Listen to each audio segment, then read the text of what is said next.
great social network, so make use of all the breaks in between the person next. The senior software engineer has ever flown utilities. So the purpose of today's event is for us to come together as tech enthusiasts, business leaders, startup founders, to network with each other, most importantly, support each other on how to use technology to unlock global opportunities. Just like Bambi said, today's event is properly structured. We will have speeches from our keynote speakers, Andy and Nikki. We will have panel sessions, we'll have pitch presentations, we'll have networking sessions and award presentation. The most important thing is that today we're going to have a productive day and we're going to have fun. Thank you. So the first keynote speaker for today is Nikki Webb. Ladies and gentlemen, Nikki Webb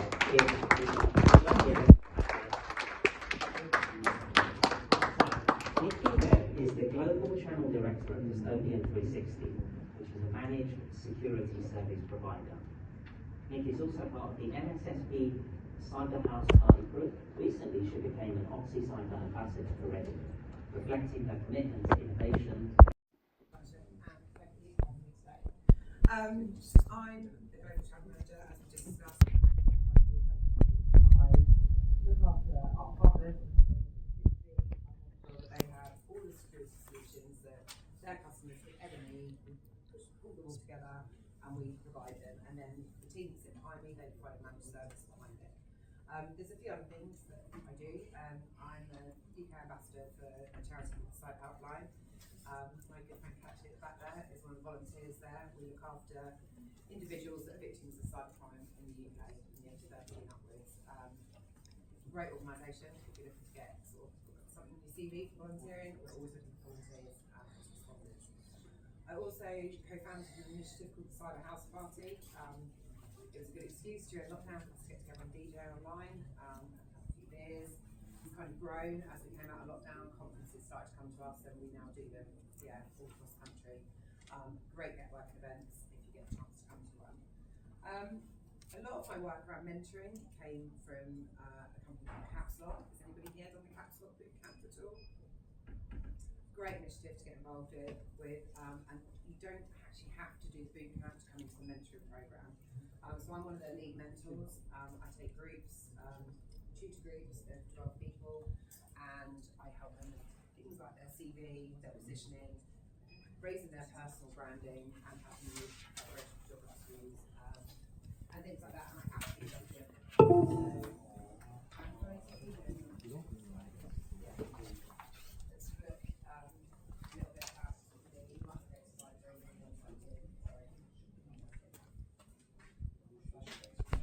in the industry. It's about the people behind the technology and the solutions.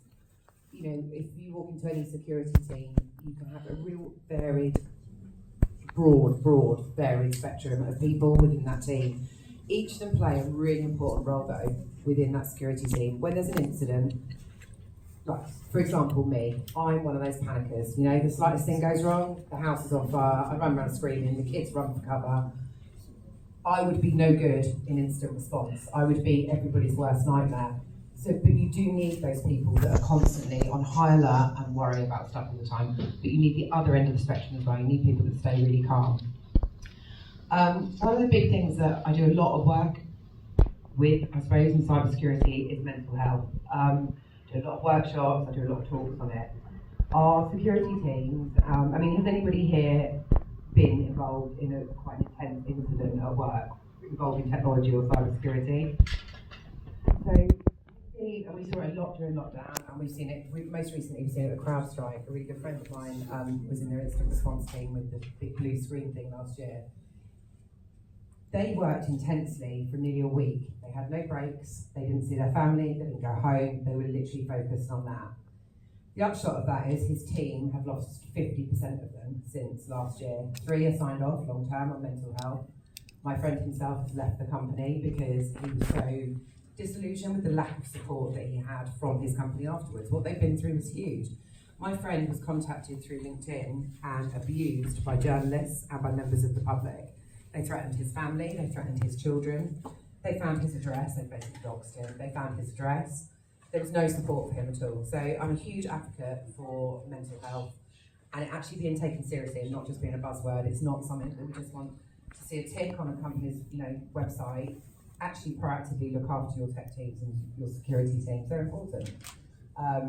And the community initiative side that I do a lot of, and will probably, if he was going to say anything, so I probably do take too much on, it's because it's really important to me.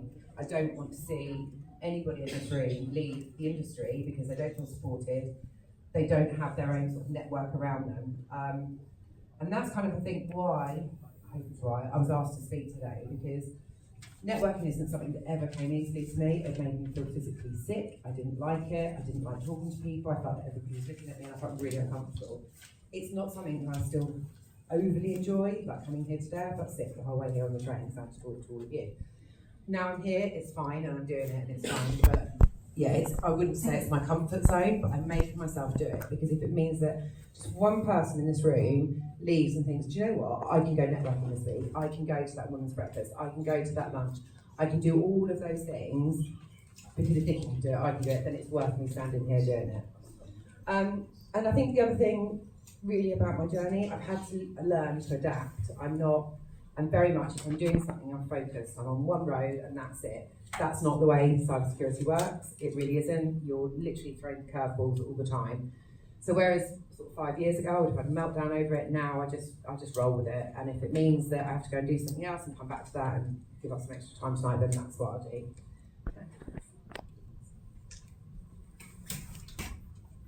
So I wanted to talk about some challenges that I think I faced, and I understand that as a female, there's only half the room here that are female, but I can only talk about my challenges.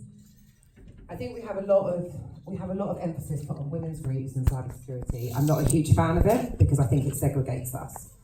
I think we're people in cybersecurity. We're not women. We're not men. It should just be people. But my sort of challenges have been being heard. I'm not technical, so people don't particularly take me seriously. And I also think as well that I can be misunderstood, I suppose, because I wouldn't stand up for myself. So if somebody told me something was wrong, even if I knew it was right, I would just say, yeah, okay, that's fine. Joey, whatever, you have it your way, I know I'm right. And then later down the line when it was right, I wouldn't hold that person accountable. I'd never ask anyone to apologise to me. If they want to apologise, they can. But I just think that for myself, it's having conviction in knowing what I know. I know what I know. I know what I'm good at. I know what I'm not good at. So, and also, I now realise that I do bring something to the table, whereas I used to have a lot of worry, doubt, imposter syndrome, whatever you want to call it. I know what I bring to the table, and I have confidence in that now. So I think, although being a woman is still really challenging in cybersecurity, I'm not going to lie, I see some really, really toxic, horrible behaviours. I see it the other way as well, so it's kind of shifting a little bit. I just think one thing that I would really like everyone to take away in the room today, to take anything away from me, is just know your worth and know yourself, and that goes all the way through your career. So whether you're just starting out in your career and you're going for interviews and things, and the interview process at the moment, the UK tech market is horrific for interviews. We know plenty of people that had 200, 300 interviews or applied for 200, 300 jobs and got no response. So it is brutal. But know your worth. So when you're going for an interview for a company, it's not just about them employing you, them looking at your CV saying that's a great fit, then them meeting you and they're a great fit for you. Have a look at that company really, really well and know your worth. Because when investing all of that time in an interview process, 3-4 interviews at the moment we're looking at for a lot of cybersecurity roles, there's absolutely no point in you doing that if nothing to do with that company's culture aligns with yourself. So it's just that process works both ways, I think, with the interview.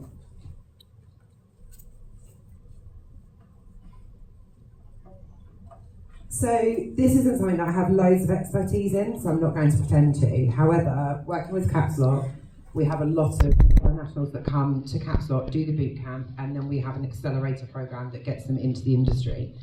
So one of the things I wanted to talk about today, and this is probably aimed at people that are trying to get into the industry at the moment or have had a huge lapse between jobs, like they're struggling to get another role, There are some really great accelerator programs. BT is one that's running one, and they're about to open up entrance at the moment.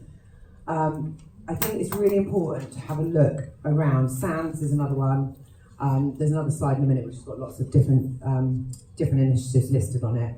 But when you're looking to come in, there are definitely barriers. Don't get me wrong, there are barriers because of the sponsorship element. But go and have a look at the accelerator programs. The NCSC and the UK Cyber Council, they've got some great programs that you can enrol in, and they're there to help you. They will find the right employers for you, but they will help you on your journey. And my experience with them through the CAPSLOT bootcamp, their success rate's great. And they've continued to support them through their journey, and they support with everything as well, and that includes funding, helping with housing, things like that if you've got to relocate for your work. So there's going to be a slide in a minute which has got some, actually you might as well put it on there now. Go to the next one because I'm going to talk about networking anyway. So on here, so if you want to take a picture of this, I'm quite happy for my slides to be well used after you can all have a copy of them emailed to you. But all of these organisations on here, they all offer acceleration schemes that are specifically designed for foreign nationals who are looking for visa sponsorship or to come and work here in the UK. Cybersecurity, there's a huge skills gap. You can argue that there's lots of jobs and there's lots of people out of work, but it's specifically these acceleration programs, those jobs are already there and waiting to be taken. And I'm fairly sure it was the UK Cyber Security Council one. Last year they only had 50% uptake. So that was 50% of the places and money just rolled over to this year because nobody took it. And I do think that's a problem. I don't think it's signposted enough, and I don't think people know where to go to look for these resources. So another thing I wanted to say on this is, obviously my name's up on the board there and my company. Any of you in the room that want to connect with me, that want an introduction or want the actual links to it, then please, do it, because they're there to be used, so use them. And the last thing that I wanted to talk about today, which is kind of with the theme around pitching and connecting, networking is everything in this industry. And the most important thing for me, and the thing that keeps me sane every day, is finding your tribe in the industry. I'm really fortunate. I've got an amazing tribe. And I wouldn't have got through lockdown with them. I wouldn't get through my daily breakdowns without them. I wouldn't get to half my events without them because I'm really crap with maths, so I have to ring them. Like today, I was at the wrong university. But just find your people, and it's just normal for me. Everyone expects it. It's fine. But just find your people and use those people to go out and network with. I had a look when I was putting this particular slide together the other day. And in London, this week just gone, there was a cybersecurity or tech networking event, all free, every single evening this week, and there was 2 lunches. So if you look for your local area, and a good place to start is Eventbrite, so you put in there cybersecurity, and for me I put in Reading. There are so many networking events that come up, and it genuinely is about building your brand. And just go and be yourself. And even if you're uncomfortable, there will be people in the room that are extroverts who come charging over to you and they make you talk, which I find really uncomfortable. But it works, and it gets your name out there. And it means that you build not just a tribe as friends, so to speak, but for your work as well. You've got a whole resource of people that you can go to, and you can ask questions. You can think, hang on a minute, that person was talking about that at that event I went to the other month. Let me just drop them a message on LinkedIn, and they will answer you. So I just wanted. The networking thing is really, really important, and you need to look for them. So this is my last slide, and it's a little bit cheesy, and I felt quite cheesy writing it, and I rewrote it twice, but it still made me feel a bit cheesy. Everything about cybersecurity is about community, and our teams, even if you go and work for a company and you're the only cybersecurity person there, you will still find that you will pull from your community for resources. Everything that we do is collaborative, and that is the only way, and I genuinely believe this, that we're ever going to win against cybercrime, is if we all work together. And that doesn't matter if you're a vendor, you're an end user, it doesn't matter who you are, community is everything. And the last little bit I wanted to add on that, about community, you've got B-sides. If any of you want to do this, it's really uncomfortable, I don't advise it, but anyway. You can do things like rookie tracks, and you can go and learn how to keynote speak. They teach you, they guide you. It's all free. Do you know what I mean? All you've got to do is write down a paragraph of your idea of what you want to talk about on the day. And catchy, yeah, you spoke, didn't you, for the first time at London. They will guide you through it all. They will give you coaching lessons on how to speak, what not to speak, how to put your slides together, how to present, all of those things. And it's just free resources. And I think that is me. And I'm bang on time as well. But I'd love some questions. Anybody got any questions? Anything at all? Go.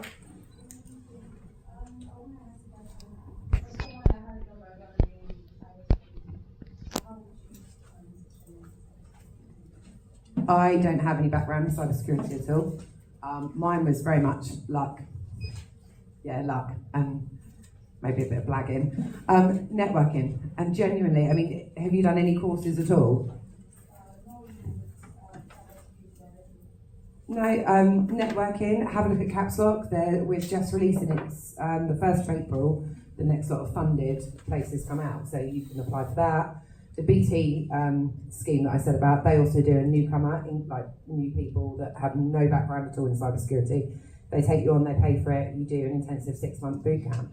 But yeah, networking, literally networking. And also, I mean, it's a free night out, free wine, free food, and great people.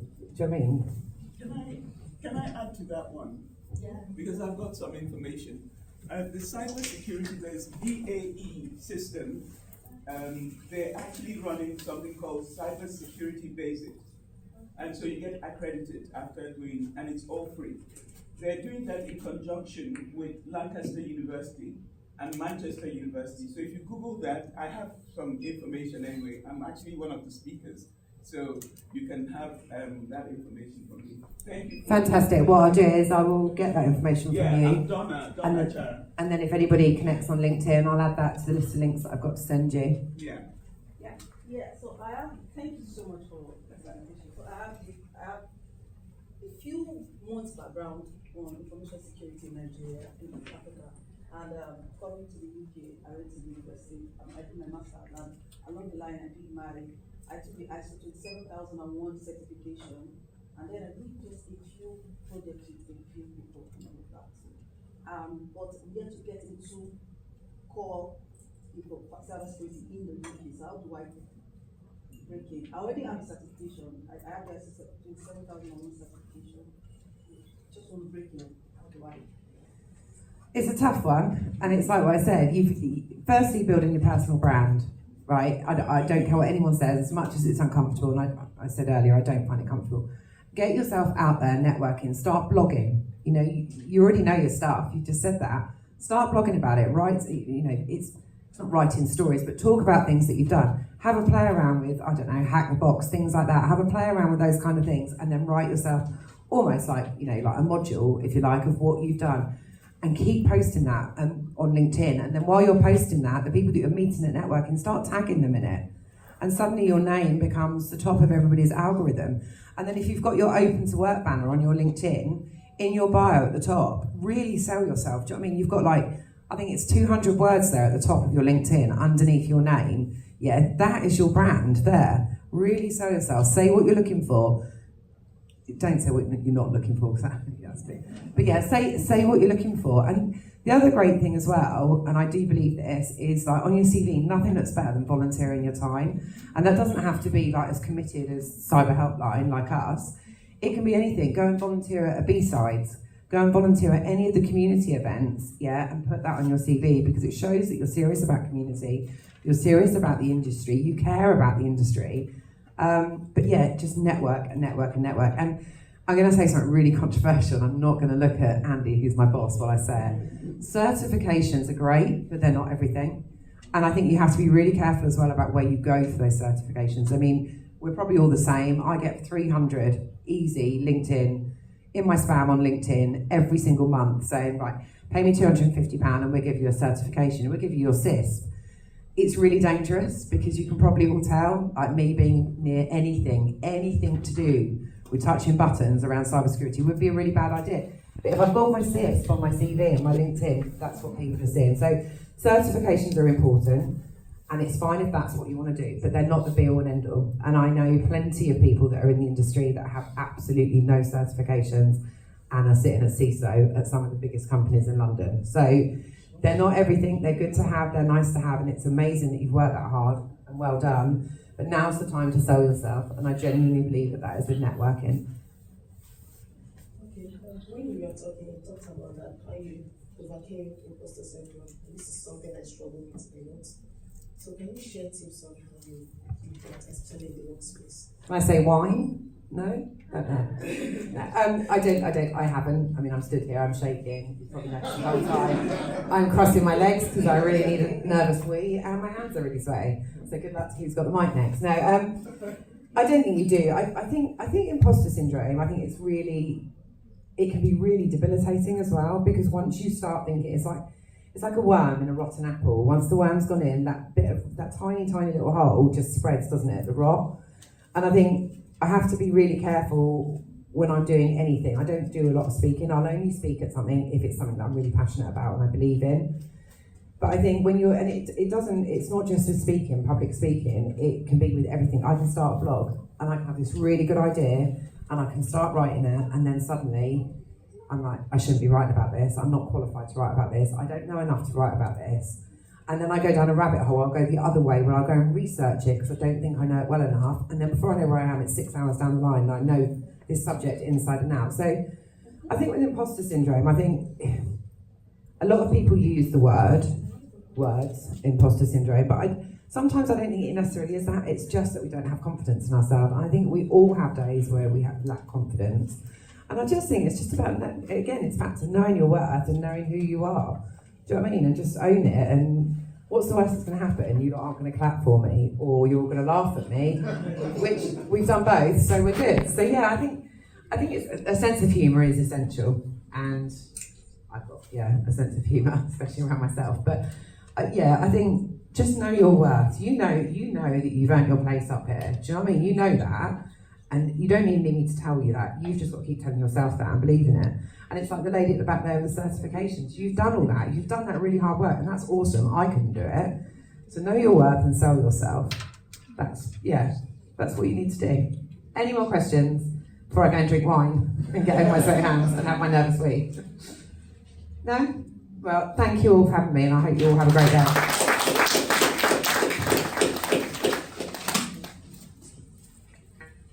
Thank you, Nikki. That was great.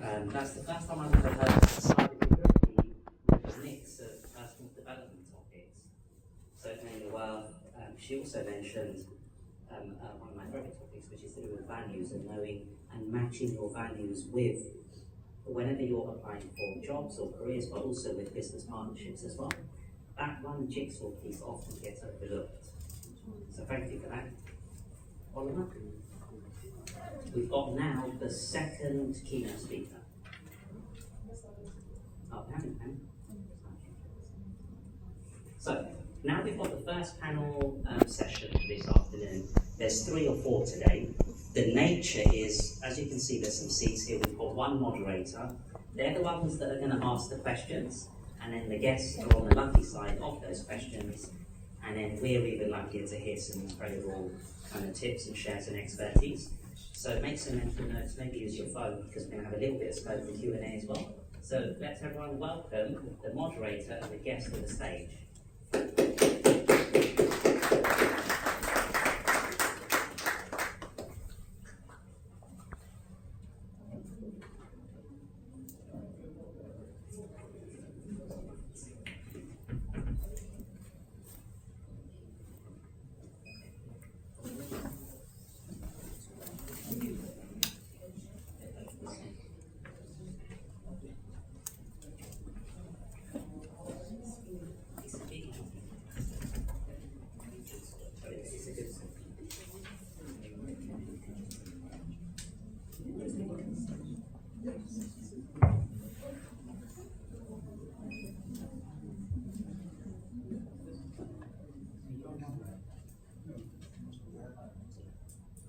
Yeah, good afternoon, everyone. Yeah, please sit. Yeah. So this afternoon is just about hearing from the experts, the knowledge that they have, because these are well experienced people, and unlocking global opportunities in tech. Our focus this afternoon is how to leverage technology for global opportunities. And we understand what's happening. If you've been in tech for a while, you will understand that from the traditional stuff we were using, now moving to the cloud, and then we are trying to see how we can find our space in the cloud. It's now moving to the AI agent, and a lot of people are afraid, like what's going to happen. Losing jobs, Amazon, like laying off people, they want to get some of those robots in, and what is going to happen. So I think it's important that we get this information from experts that are in the field to know whether we are still, there's need for us to still keep on studying or adding more certifications, and what's their plan. So I've got here Ofonime.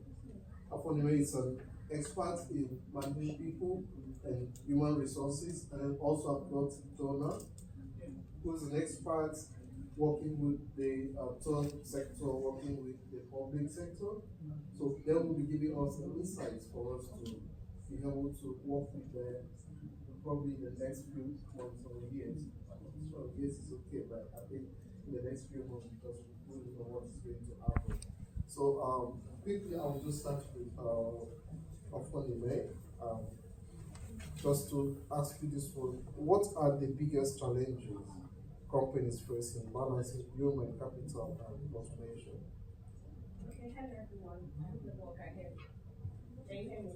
Yes. Okay, I'll just use this then. Hi everyone, good afternoon. Sorry, quick question again. What are the biggest challenges companies face in balancing human capital and automation? Okay, so I'll say one of the biggest challenges that companies face in balancing automation and human capital, which is people, is resistance to the change, first of all. So you have a lot of people, and there is this notion of, oh my God, I'm sure we've all heard it, AI is here to take our jobs, AI is here. Well, I, for one, I'm a human resource professional. They've told me too many times that I don't have any job again, I should go and sit down somewhere. I should move to tech, or I should move to something. And I'm like, why, how? Make it make sense.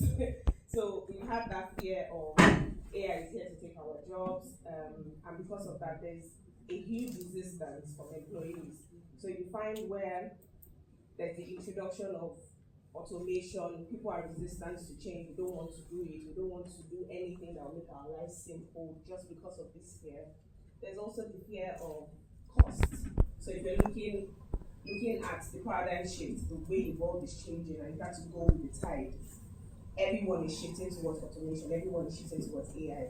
There's a cost with it, and there's also return on investment. So that in itself is also something that companies are scared of. And then, aside from that cost in investing in the tool, there's also the cost of upskilling and reskilling your people. So yes, you have people who work for you.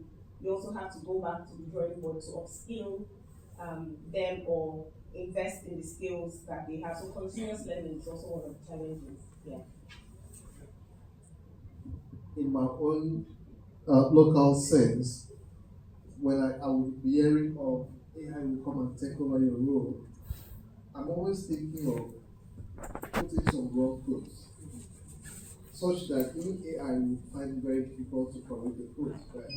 I don't know about it. I'm not saying you should be doing that.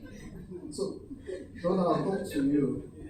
In your own experience, how do private, public, and third sector organizations in the UK approach technological innovation differently? So I'm sure you're all aware of these three different parts: the private sector, the public sector, and the third sector. So when we're dealing with the private sector, we're talking about people who are key. They're the first people to get involved in technology, and they invest in that. So they're really risk takers, and so they're not afraid of technology.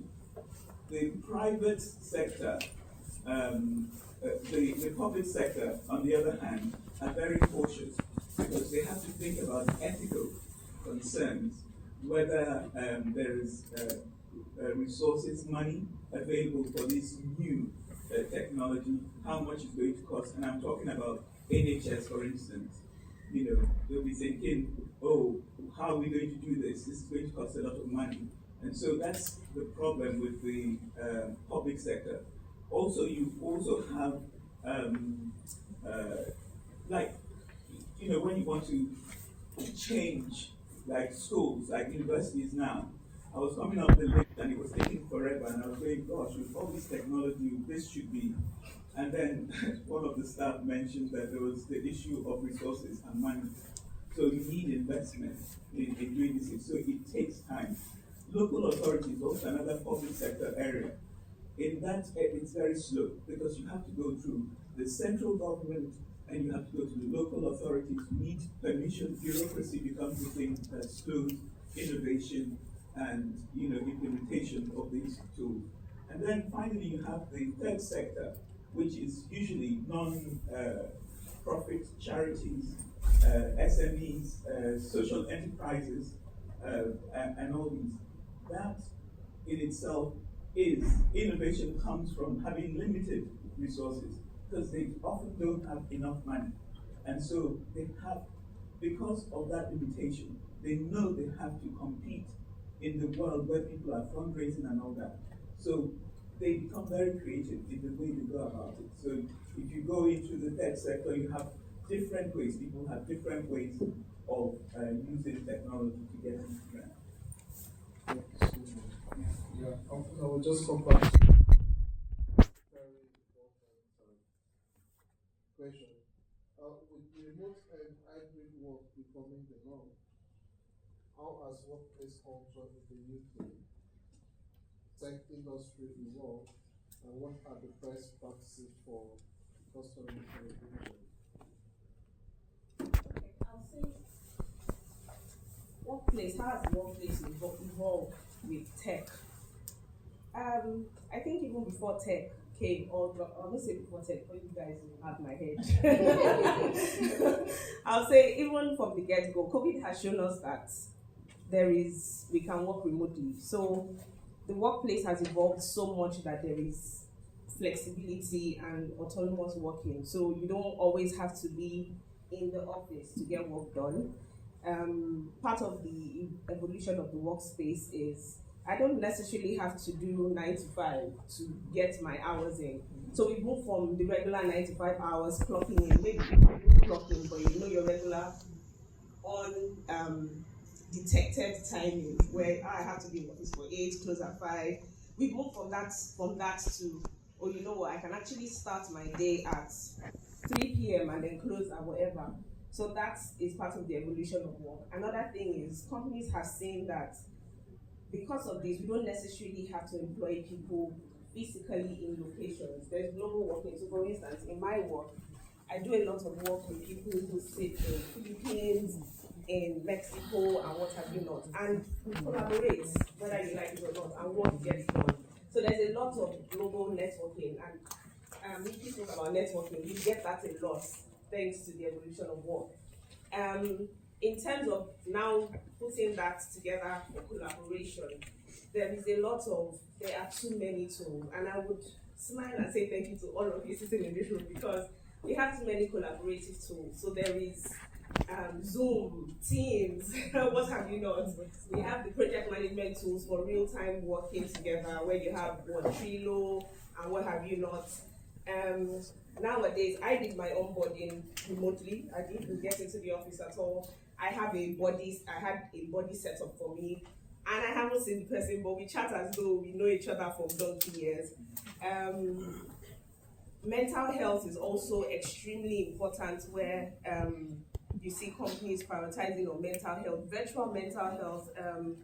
Just a few weeks ago in my company, we had, I know that the mental health month, we had a mental health week where we had online yoga sessions, we had for people who were physically in the office, we had a neck and or back body masseuse come to the office for those who were not there. So prioritizing mental health. We have the healthcare 247 employee assisted programs where you just pick up the phone, speak to someone. You don't necessarily have to speak to your lineman, your manager, whoever. You can just speak to someone on different things. So be it depression, what have you not, prioritizing. So that's how the evolution and the collaborative workplace in the has come together. Thank you very much. I wouldn't know how that will cut across a lot of organizations, and if that will also be applicable to SMEs. So the thing is, everybody now is looking, everybody is moving with the curve. Now the truth is, if you don't catch up with what is, you'll be left behind. And we've seen organizations who have relaxed a couple of years, and we know where they are now. We won't mention names, but yeah, the evidence is there. So the thing is, whether you're an SME, you're a startup, you always have to find a way to move with the tide. Now, you don't necessarily have to start big. There are little ways you can do it. You can even start by doing employee surveys, check-ins, having stand-up check-ins, say, oh, what's happening today?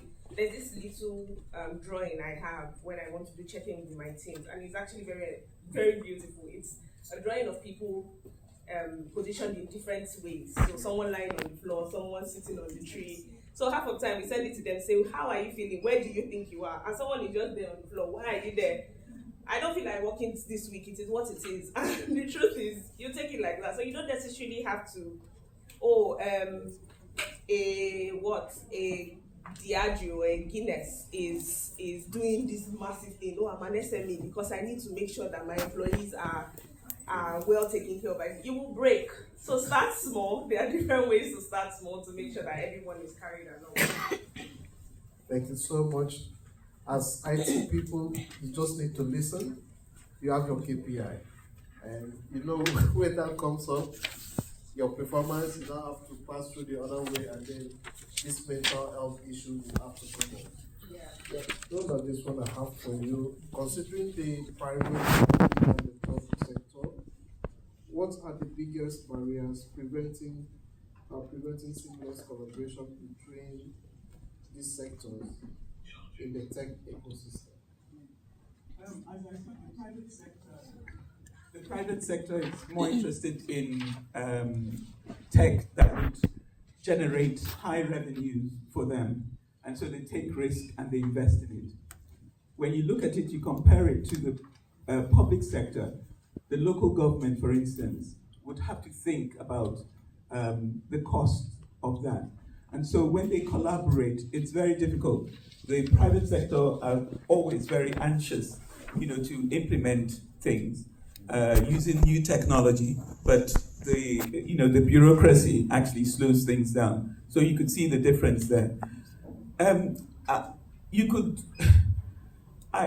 Personally, can I just give, because sometimes it's always good to use your personal experience rather than, because all these things we do chat GPT and we get there.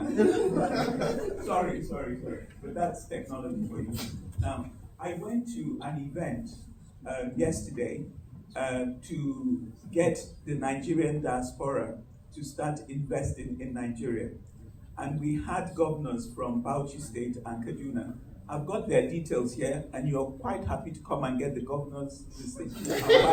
I'm sorry, don't tell anybody, but I'm going to give it to you because I know that for you to come here on your Saturday to listen to AI and all that, so you know what it is. It's the implementation and the network. If you don't have the network, as Nikki mentioned to you, yes, you can have all the qualifications and nothing. You have people like, I use Branson, who started his airline thing. He left school very early, and he was passionate about something, and he worked at it, and now he's a billionaire. So all these people, you just need to be in the right place, have confidence in what it is you have, your ability, and put value in it. I have networks I'll give you people today so you can get in. I also have networks in Google. You can go there every quarter. It's free. You're not going to pay for anything. You go there quarter. I'll give you the details, the person to contact, and it will go to. Don't worry, I won't give it to Raymond. You can come to me. I know how these things work. I want to lift everybody up. When I was 26, I raised $100 million for the Bahamian company to refurbish all its hotels. Okay? I didn't have any qualification in terms of raising that money. I just happened to be in a place, a network of people who could see my passion in finance, because that's my area of expertise. Sorry, not AI. I'm actually So I raised that money. I was sitting with the Minister for Finance.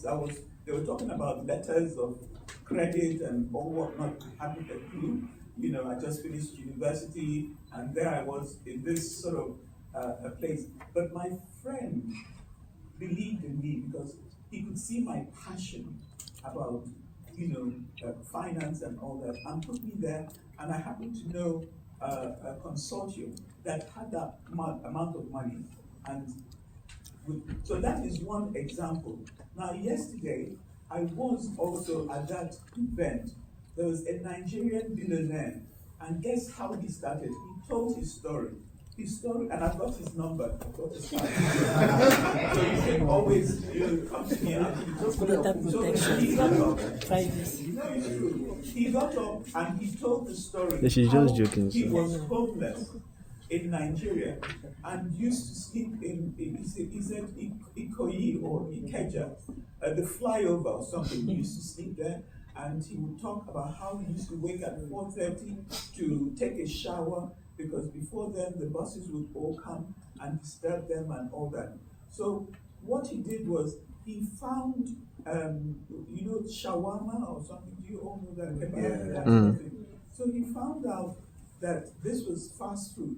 So what he did was he went to churches where there were churches on a Sunday, and he'll have a stand there, and he started selling shawarma, and it sold, and he was making up to how many millions in a week. And then he decided, if this religious space would be accessible, I will try my best to go to the mosque. And he did that. And gradually, he built up something. He started investing in AI tools that would enable him to employ people remotely and things like that. Now he's branched into real estate, so Nigeria, and industry. Agro industry is a big thing. If you're AI, you should be thinking about those areas. Anyway, so from that, he was able to tell his story. And it is you telling your own story when you go there. Be genuine. Don't go get rich quick schemes. They never work.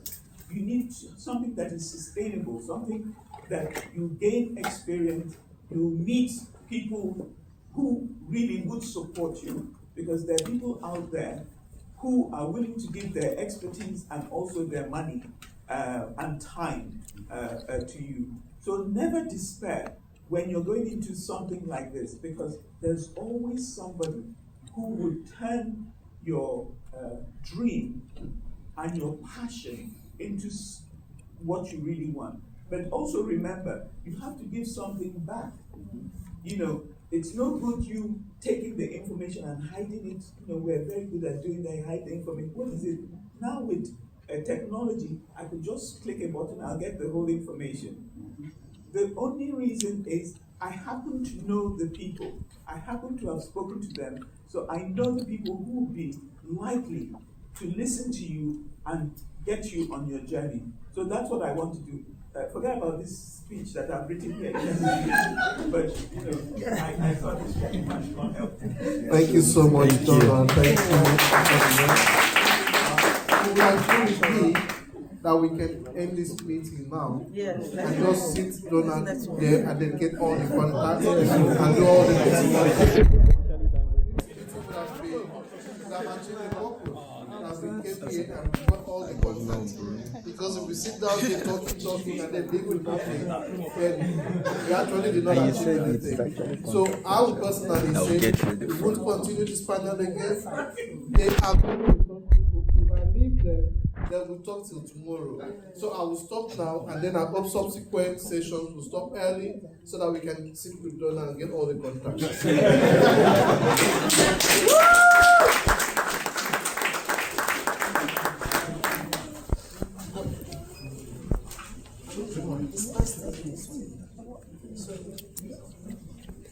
Please don't be ashamed. No, ma'am, we are not ashamed. I was in China before the conference of women. When they gave me my per diem, I could afford to go there, so I gave my per diem and my ticket to somebody else in Nigeria to take them to China in 1995. So here in the UK, I was filmed last week, talking about my reflections about the Beijing Platform for Action. So please come to me and get this information. I'm not going to stay too long. I'm going to leave. Start businesses, we can start doing anything we think of, but it's very easy to focus on getting things done and making things work, and ultimately making money, obviously. If you start to think about security from day one, it becomes a lot easier. If you've got to go back and engineer security into products or solutions or businesses, it becomes difficult to do. So we're going to talk a bit around that. We're going to talk about the future of cyber services. So whether or not you deliver cyber in-house, as a business, whether you purchase that through services. And then we're going to talk a little bit about when it goes wrong, and what happens there. Go on. So security by design, as we say, start from day one with security in mind. Even if you're setting up something as simple as a Microsoft tenant so that your people that you're going to employ or you have access to email, whether that's a Google environment as well. From day one, if you think about security, how do you stop people logging into that shouldn't be logging into it? It becomes a lot easier to do. If you think about it in 2 years' time, when you've got, say, 20 people in an organisation, it suddenly becomes quite difficult to re-engineer that security. So from day one, it might only be one person. If you think security from that first day and make your environments as secure as they can be, you will benefit from it. If you're writing code, secure code from day one. To go back and re-engineer a code stack to embed security into it is very difficult. Depending on the type of business that you're thinking of starting, you're undoubtedly going to fall under some type of framework or some type of compliance. Okay, so there will be rules that you have to follow, safeguards that you have to put in place, and ultimately fines that you have to pay if you get it wrong. Okay, so these are really important things to be aware of. In the UK, GDPR is going to cover you one way or another, whether it's EU or non-EU. If you take and store credit card information, then PCI is going to cover you. And there's a fine for every record that you leak, if you leak it. Okay, so things like that are really important to be aware of from day one. You need to plan to operate inside the framework and compliance.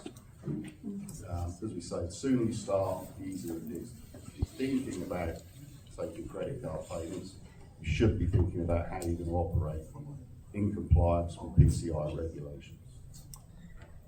Always look for areas of improvement. So you can test, you can ask people to test. There's lots of people that are aspiring penetration testers. They like the challenge, so they will test platforms for free for you to get experience.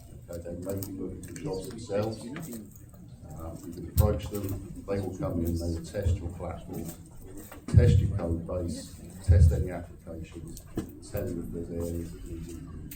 There's a lot of things. Once you get into more grown-up businesses, you have to pay for it. But in the early days, there's lots of people around. Nicky mentioned B-sides. There's a whole community there of people that want things to test. You know, that's their passion, that's what they do. If you ask them, they'll come and rattle through a code base for you. If we look to the sort of future of cyber, one of the things you will understand probably around cyber is it moves incredibly quickly. Okay, so when I started nearly 30 years ago, there was next to no cyber. We had pretty simple antivirus and we had software-based firewalls. That was about it. Over the years, there's now a cyber platform for everything you can think of. Different configuration types across multiple platforms. It is a really complex world. It's very hard these days to understand everything because suddenly you just parachuted into this world and don't really know where to start. It's not going to slow down. It will keep going at the pace it's going now. It may need to accelerate, which is sort of the next point we've got there, which is AI. Okay, so AI will accelerate the rate of attacks, the development of attacks, but it can also accelerate the rate of internal development and what sort of platforms we're building, how we defend against attacks coming in from outside and inside. So AI is one of those areas where at the moment we still need to have a good degree of caution around AI. So we can't just blindly introduce AI into organizations. If we don't really understand what it's doing, what users can do with it, it can be a bad thing. At the same time, we have to adapt to AI. It is going to find its way into organizations. I was at an event a few weeks back, which was Cyber UK, which is putting together a team of offensive security engineers that go and compete with other countries. And they were using a lot of AI for searching information. Okay, so it has the ability to outperform Google as a search engine, so that's what they were using it for. But that means it is going to be used within organisations that they work for. So if we look at it, we've got to embrace AI. We've also got to be aware of the challenges of using it. How do we stop our data going into AI models that it shouldn't be in? But how do we allow our teams to have an AI model that they can use for research and analysing data? Because we as a business index petabytes of data every week. That's a huge volume of data for our small team of analysts to get through. So clearly there's a use for AI for us, but we can't put any of that data into a public AI engine. So it's a challenge. But, as I say, AI is here, it is staying, it is good and bad. Service providers, they're your friends. I would say that because I run a service provider. But if you think about it from both angles, as a business, if you go to a service provider to provide you with a service, they've been doing it for quite a while. That's their core business. They're generally going to deliver you a good service. Look at it from the other side, as an engineer, security analyst, working with a service provider is going to expose you to lots more than working within a single business and running their security platform. You will always see a lot more in a service provider. You will always learn a lot more in a service provider. So you will be faced with a lot more challenges, a lot more platforms, a lot of new solutions, and you will be expected to deal with those, which accelerates that rate of learning. The other thing we have to do, of course, is challenge the norms. So don't accept what people tell you. If you think they're wrong, then you can challenge it. If somebody tells you you should do something in a certain way, don't always have to believe it. It might be right, but it doesn't stop you thinking about, is there a better way of doing this? And coming up with it. You don't want to be the person who's always saying there's a better way of doing this, but if you genuinely feel there is a better way of doing this, then feel free to voice your opinion on that. So what happens when it goes wrong? So as it mentioned, accounts for these levels of functions, then it makes the engine to be able to give you a valued response. Can I go on the next slide, please? Sorry, I'm talking too much, I guess. The introduction. AI has the potential to improve the lives of elderly in the UK. However, adoption remains low due to various barriers, like I've mentioned one. Data analysis plays a crucial role in addressing these barriers and promoting AI accessibility. The data in the UK currently from the ONS states that 68% aged 70 and over reported not using AI in their daily lives. These are already people that are educated, we might say, and they still find it difficult to adopt AI. But we forget also we've got functional illiteracy or functional literacy in the UK. There are a lot of people that speak English but lack comprehension. If you give them, let's say, your master's thesis for them to read through, they might not get a lot of value from it because you're using lots of technical language that might be difficult for them to be able to boil down.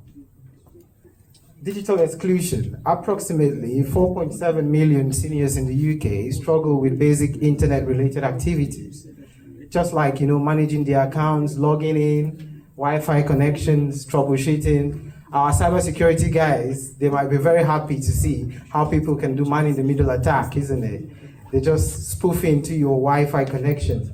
A lot of elderly people, they can get your data, scrape everything, and then you've got people wiping out their pension funds.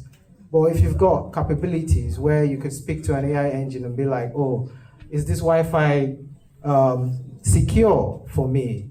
And then the AI tool is able to run a quick analysis based on the data it has, which might be either through a RAG process, can give you a very valid response.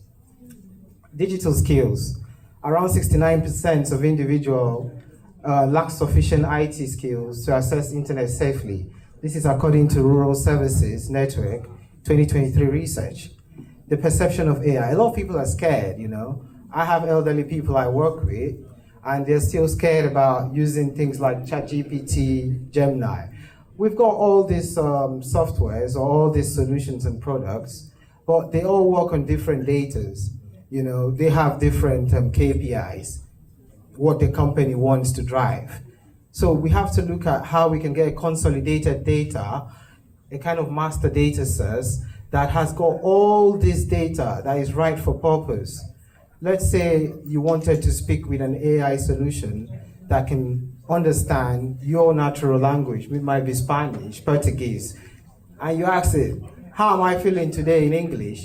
And it gives you a response. Imagine if you ask that in Igbo. I don't know if we've got any Igbos or people from that part of Nigeria here. Or we've got Kenyans or we've got Tanzanians. And you ask them, how are you in maybe your language? I bet you the response might be different depending on the contextuality. So that's why we have to be really careful around context. Because if you now have an engine that has got a consolidated data source, regardless of the context, it's able to give you the same response because it can do a quick mash and merge and do a score. And it can say, oh yeah, within 60 to 80, this aligns with the true source of data and the right response is given to you. These statistics just shows us a bit of the challenges faced in adopting with AI technologies, emphasizing the need for targeted interventions to bridge the digital divide. How can data analysis bridge this gap?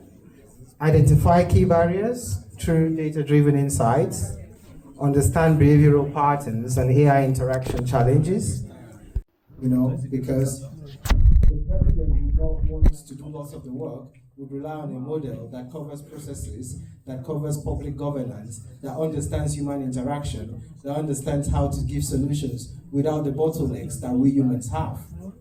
Because with humans, there's always kickback, stakeholder management, isn't it? Leveraging predictive analytics to anticipate user needs. Predictive analytics is understanding what the future will be and how to solve it, as the case may be. We are just tailoring this and scoping this towards the elderly, like the geriatric group 65 to 80 and above. Addressing these privacy and security concerns. I'm into data governance, and it's all about frameworks. It's all about policies and procedures, the roles and responsibilities. Now, what role are you playing? Implementing, you have to implement secure, ethical AI practices, educate elderly users on data protection and AI security measures. Case studies, AI-powered virtual assistants improving elderly independence, smart healthcare monitoring solutions using AI, community-driven AI literacy programs, ethical concerns in AI-driven decision-making. This is under challenges and future considerations, need for continuous data monitoring and updates, and the role of policymakers and industry leaders in AI adoption.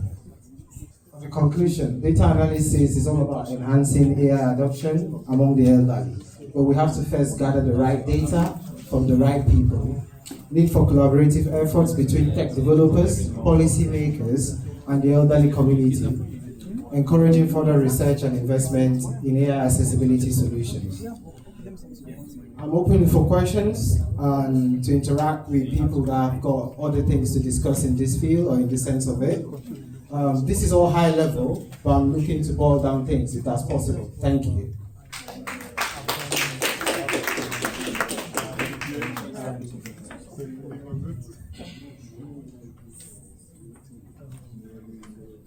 Okay, thank you very much. My name is Leo. Leo, for that wonderful.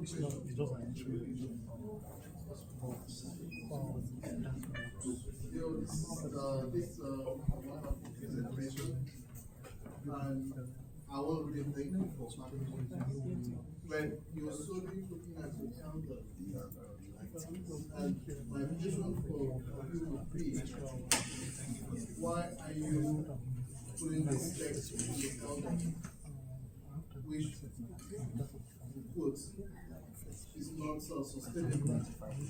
Because it might be in the next few years, can't guarantee 50% of those people still being alive. Why not focus on the ones that are coming up that you know that is sustainable for the future? My answer to that is because I feel the future is the future.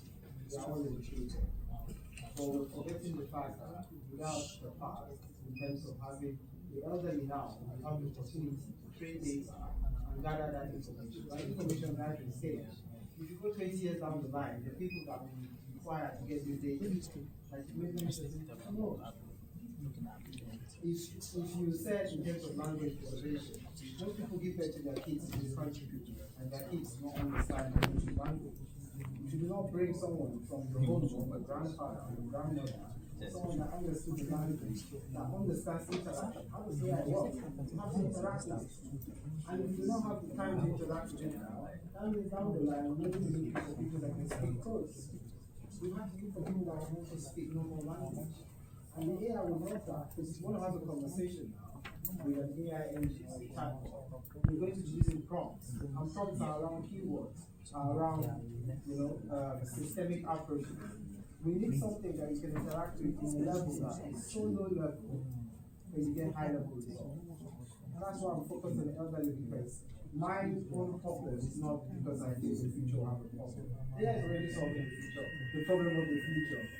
But we need it now to solve or to find the gaps in the past that will intertwine and integrate in the future.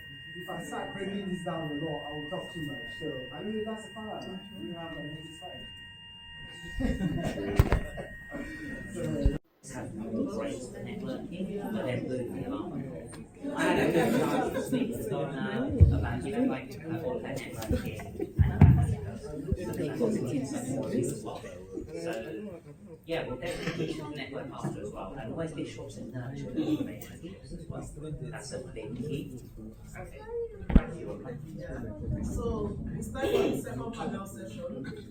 This panel session is titled Tech Clash, a Battle of the Tech Minds. And we have Olako, the moderator. Olako, the moderator, and please let us all welcome the speakers. Please, can we clap for them?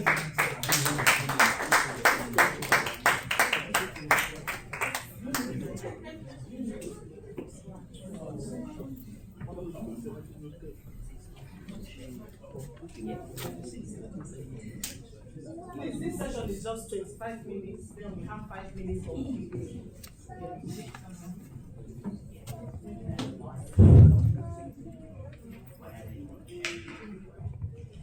Ladies and gentlemen, I'm the brave souls who will still not agree or want to update their software. Welcome to this session. You can see they're all smiling. It's not a fight, it's not a war. We are happy to have you here. And today we are diving into some of the biggest, boldest, and most controversial debates in the IT world. Now, our panelists today are some of the sharpest minds in tech. They've come with armed facts, opinions, and maybe a few sarcastic remarks. So our first panelist here on my extreme right is one who never sleeps. Not because he doesn't want to, but because hackers don't. He can convince you to hand over your credit card details, your mother's maiden name, and your Netflix password. But don't worry, he won't. Please welcome Onyedikachi Ugu, SOC analyst, social engineering, SME, and a mentor. Welcome. The second panelist has a worst nightmare, which is a bug that somehow survived automatic testing. They break software, so you don't have to. Let's hear it for Aziz Alabi, software automation test engineer. Clap for him! Are you angry? Clap for him! So we have the third one. He has trust issues. But for good reason though. Every mail is suspicious, every link is a trap, every urgent request from the CEO is probably a phishing attempt. If you had $1 for every time you want someone not to click on any shady link, he should have had a private jet by now. His name is Frank Opara, cybersecurity analyst. Raise your hand so they can know you. The last but not the least panelist is a tech hero, superhero. He keeps the bad guys out. He builds firewalls, set up security policies, and roll their eyes when people use 1, 2, 3, 4, 5, 6 as password. If your data is safe, think he's the one. Welcome Austin Orunwese, cybersecurity analyst. So let the clash begin. Now, quantum computers, we have Team A and Team B. Team A, can you wave to the audience, please? Team B, clap for Team A. It's not easy. He was the first to run away for the fire. I saw him. Like a life. Team B, can you wave to the audience, please? Okay, so now my question is to Team A. Quantum computers could break traditional encryption, making our current cybersecurity measures obsolete, right? So if this happens, hackers could steal financial data, government secrets, and personal information in seconds. The race is on to develop quantum-resistant security before it's too late. Now tell me, do you think quantum computing will make today's cybersecurity obsolete? I don't think so. I don't think so. Sorry. Okay. Yeah, I don't think so. Cybersecurity is here to stay. Quantum computing is just coming in to be like a partnership with cybersecurity. Quantum computing will even come and augment the way cybersecurity works in the sense that it helps to solve and detect threats faster and more easier.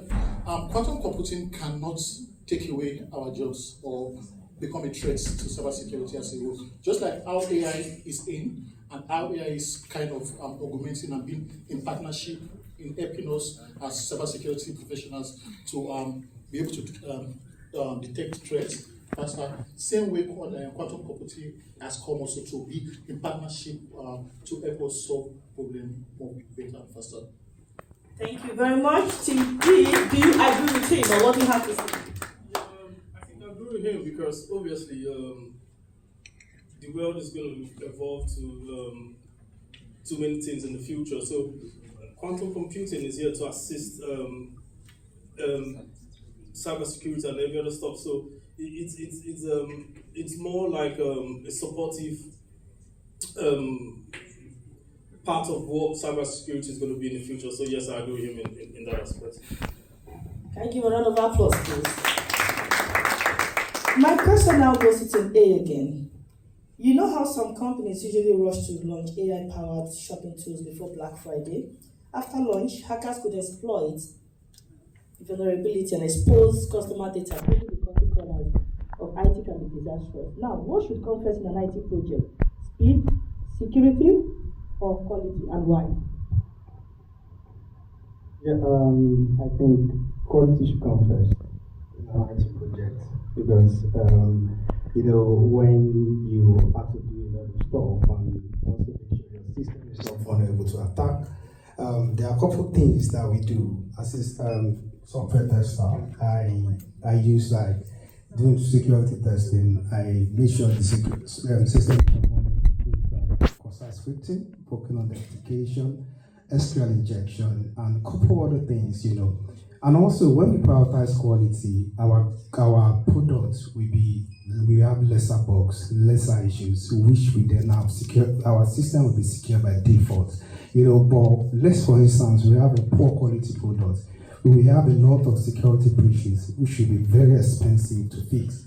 But quality first approach, we actually reduce this potential future security costs. And also, let's, for instance, now, a good quality product will make sure with a good quality product, we're in a good place, but without, and again, I used to say one thing, security is like a continuous stuff.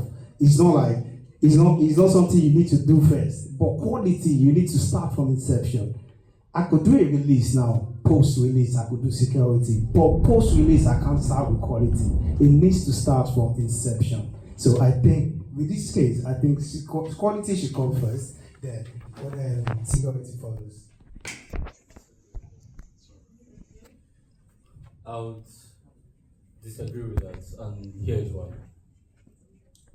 If you have a quality product and it's poor in security, you would get thumbs up, you get high ratings on Trustpilot. Customers would always purchase your product, but just in one instance, when there's a security failure, when there's a security breach because you didn't implement security by default, just like what Andy said, in every aspect of your architecture, from writing the code to publishing to deployment, everything, you have to be security focused. So if you don't put security at the first point of, or the first thoughts of your project, you are going to actually bring out the bad products that would actually come back and taunt you. And mind you, you said something about cost. When it comes to security, it costs you more to actually come back when you have a security breach. Because let's take, for instance, I know some of us might remember the Equifax hacks of 2017. Now, Equifax had a very good product, very good quality, but they compromised on security at some point. Now, in that case, there was a data breach which cost them billions of pounds. And this data breach, they kept paying these billions of pounds all through the year. Nobody bothered about quality at that point. So I would always stand for security first. Yeah, but do you know we can have a good quality system, a system that is fully secured, but it's not built for purpose. We can have a system fully secure, but it's not doing what it's expected to be doing. But a good quality product, I think, is top notch. I would disagree again, right? So, yeah, let me comment. Just 1 second. Let me comment. You said you have good quality products, right?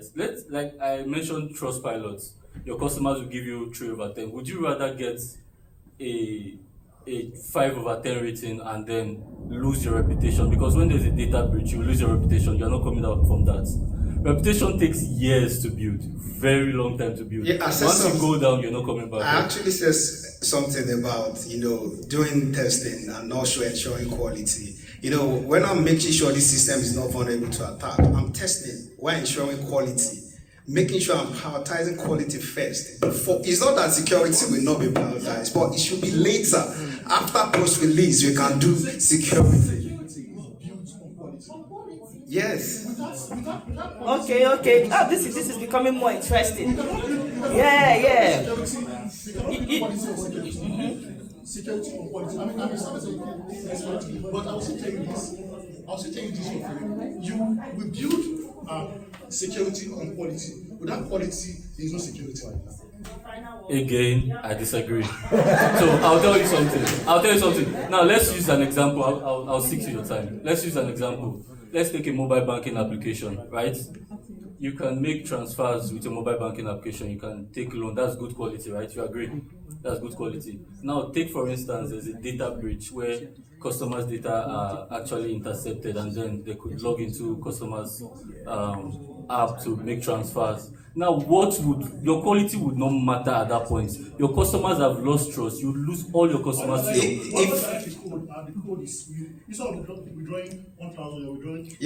you prioritize quality, we're having a system that is reliable, a system that is scalable, one that is fit for purpose, and that will be secure by default.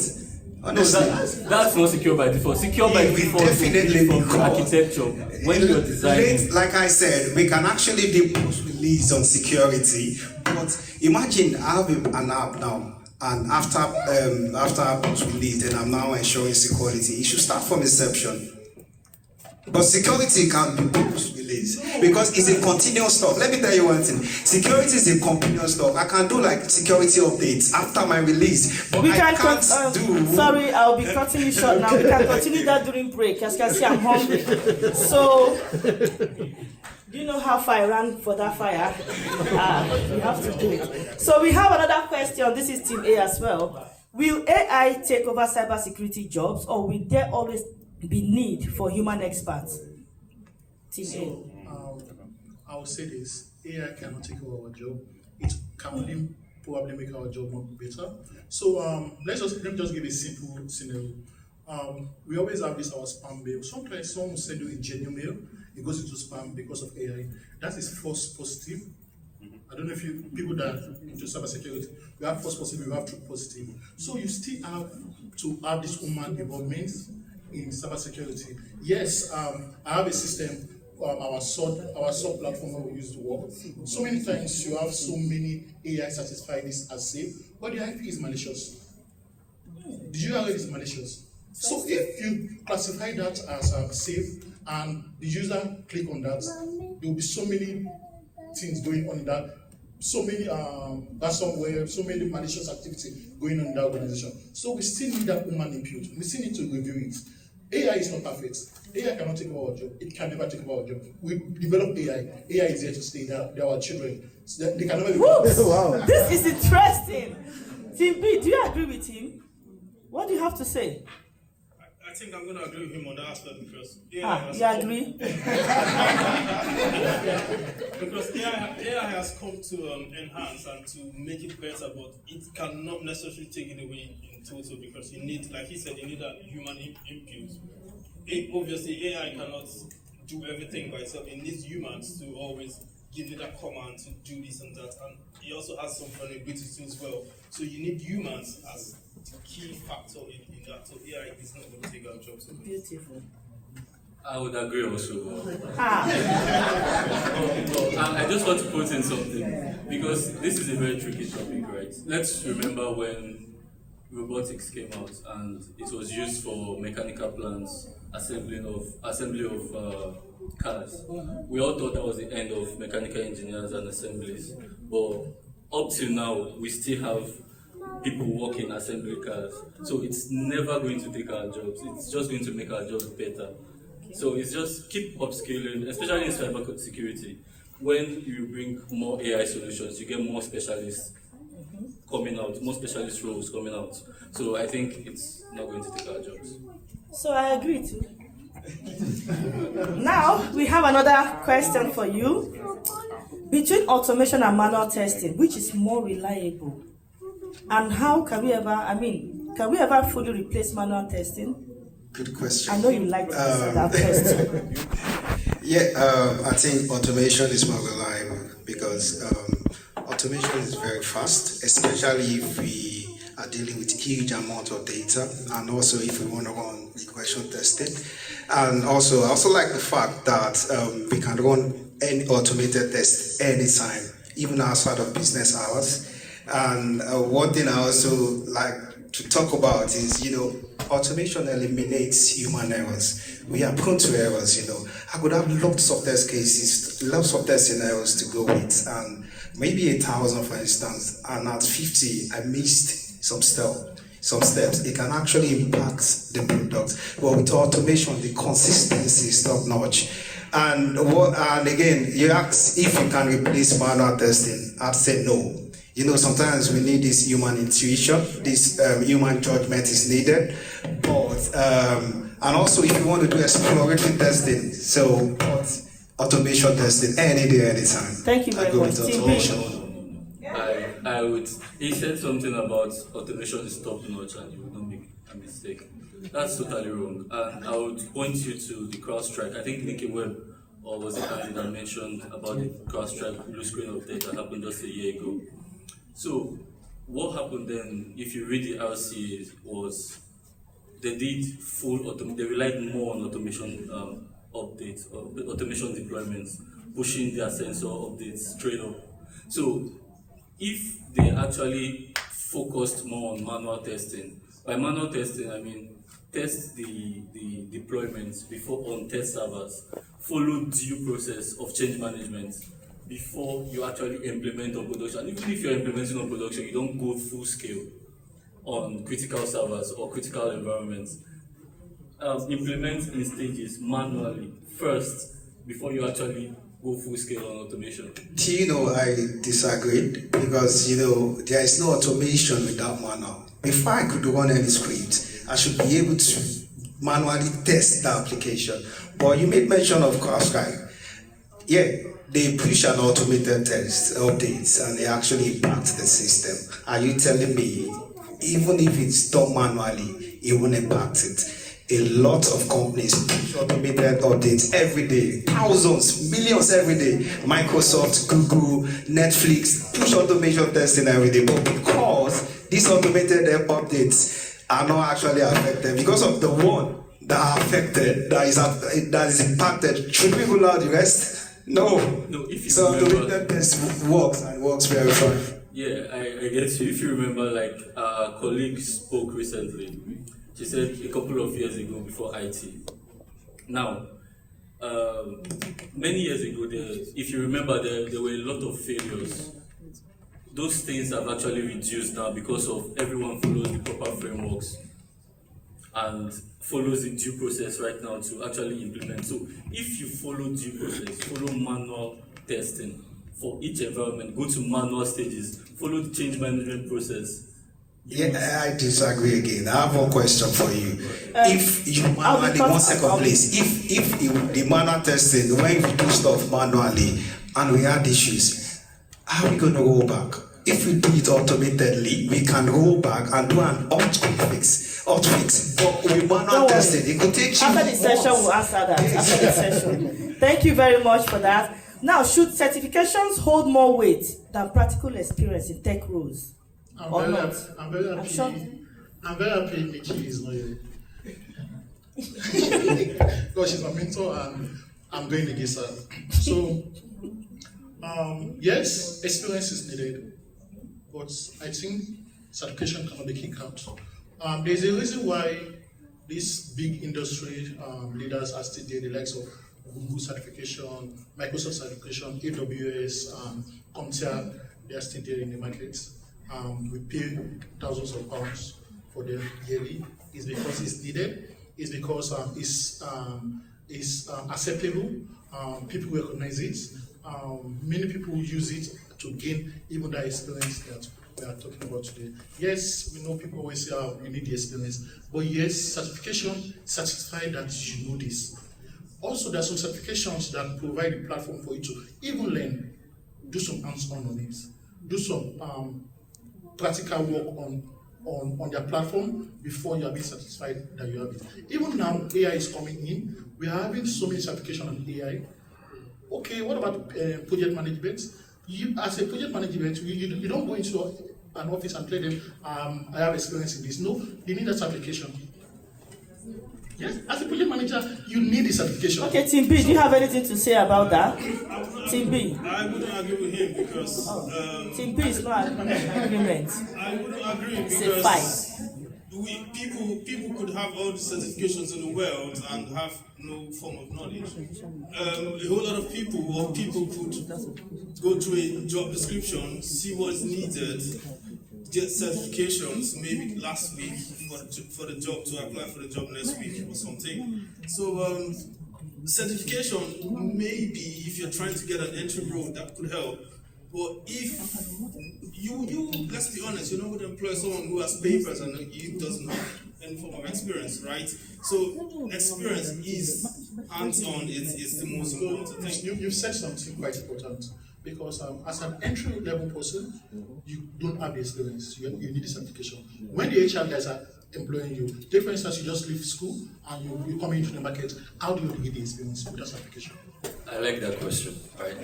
So, when it comes to certifications and practical experience, certifications would get you to the door, but what takes you in and keeps you there is your practical experience. Oh, this is wonderful. Now, So, let me finish. we are going to have Let me some finish. questions You would understand later. why. So, Thank you very much. When Thank it you. comes Thank to, you. I'm going to be. when it comes to, I'll soon raise the fire alarm again. Thank you. I think Thank you. certification proves to the employer that you have like an up-to-date skills that meets industry standard. So when it comes to technical roles, I'll focus more on technical roles right now. Would you rather employ someone that has not been battle tested? So when technical roles are more of a battle, let's take for instance a cybersecurity role, you would employ someone that cramps and pours in exam. Not everybody. Thank you. This is very interesting. But I don't like the fact that you kick out certification. Say fine. Certification is not needed. No, It's needed. I'm definitely not kicking it out. Yes and yes. Like I I want a yes and no. said, like I said, right? Okay, now let's go to the next Can I question. just Don't finish? worry. Can I just So many of them want to ask you Oh, questions you later. Yes, so we'll do that after the session. So now, assuming the hospital's network is attacked by a ransomware, thereby unlocking the patient's critical records, obviously. The hackers demand payment, right? Now, paying could save lives, we all know, but also fund criminals or encourage future attacks. Should organizations pay ransoms to regain control over their data, or does payment only encourage further criminal activity? This is the final Nice question. one again. You have 1 minute I think, each, please. Yeah, I think a lot of companies paid in the past. Why did they pay? Maybe because they want a quick fix. Maybe you said something about the hospital, how it is to protect lives. When we have an application that is down and has a long downtime, it can actually impact the hospitals, which then could lead to several people. So we don't want that. So we have to prioritize life. And a lot of people care about their reputation. Companies care about reputations. If you now like, after 1 week, what do you want to do? Do you want to close down the business? You can't pay. So when you pay, then you can strengthen your system going forward. But a lot of companies pay. I don't want to start mentioning names, but yeah. Team B, over to you. No. You don't pay for. I like it when there's a fight. You don't support terrorism. I call these attackers and bad actors terrorists, because when you continue to pay for ransomware, it's like you funding another group. You're funding them to attack other companies. What would happen? What's the worst that could happen when you don't pay? What will happen in the case whereby you tried every means possible, but you can't retrieve this data, and this data is vital? What do you do in that case? I like that you said that. You see, in the first place, you shouldn't be in that position. You should have backups. You should invest in your security instead of. The question is, there is already an attack. Do you pay or you are not going to pay? So there is already an attack. Wow. This is good. Round of applause. Clap for them. Don't be angry. Clap for them. Clap. Oga, clap. Okay, this is a very beautiful session. We debated, and we broke a few firewalls in the process, right? Yeah, that's good. So we thank you, amazing audience, and thank you for not hacking the password during the session. Thank you very much as you make your way back to your seats. Okay, few questions. I don't know who has questions. Okay. Yes. Thank you very much. My name is Nicolai. So, I just have a question for cyber security professional. Okay, so you mentioned that I'm also a cybersecurity professional. I'm not trying to encourage what's not, but then I'm just quite interested in it. And I'm like, okay, so you mentioned that we're not supposed to pay. So now I'm here thinking, what if a company's domain is being held hostage?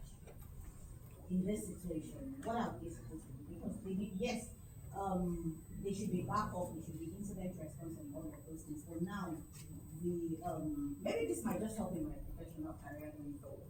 But now the attack has happened already. It's not like it's a thing, maybe even a reality or it's happened already. What are they supposed to do? Okay, in this instance, it's happened. You know, when it happens like this, instead of paying, you should report to security agencies. You know, most of these ransomware, they use encryptions that have decryption tools that are available to most of the security agencies. So first of all, report these things, and you see that most of the time, before you even go pay, these things are already decrypted.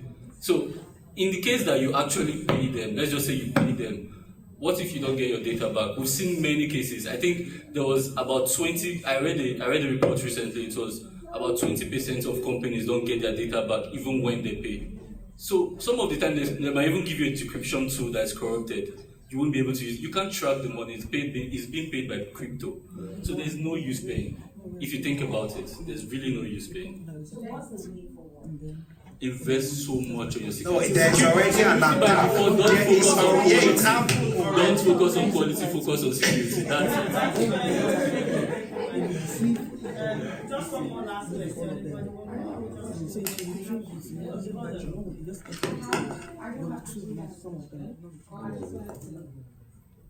I just want to talk about certifications and experience.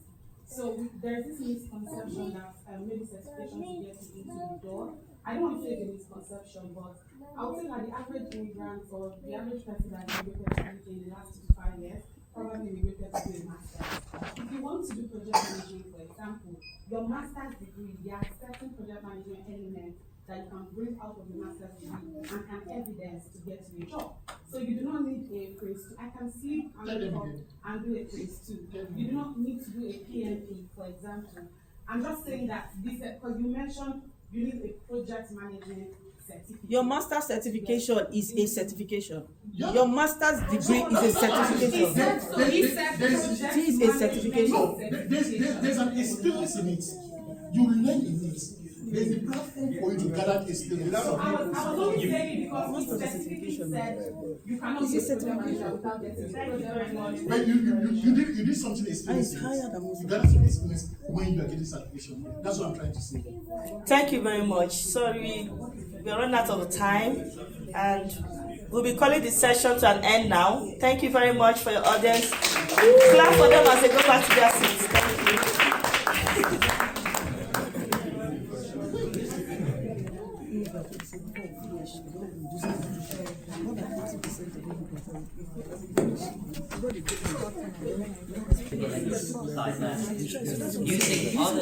Using your opposition's kind of ideas that you don't agree with to indicate your own ideas.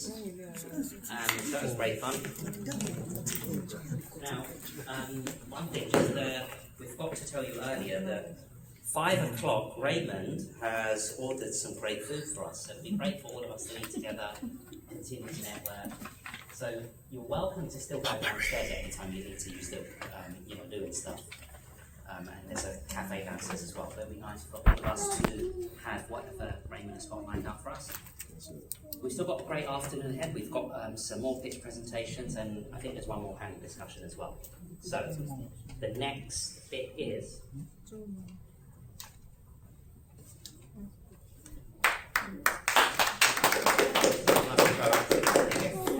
Hi everyone, good afternoon.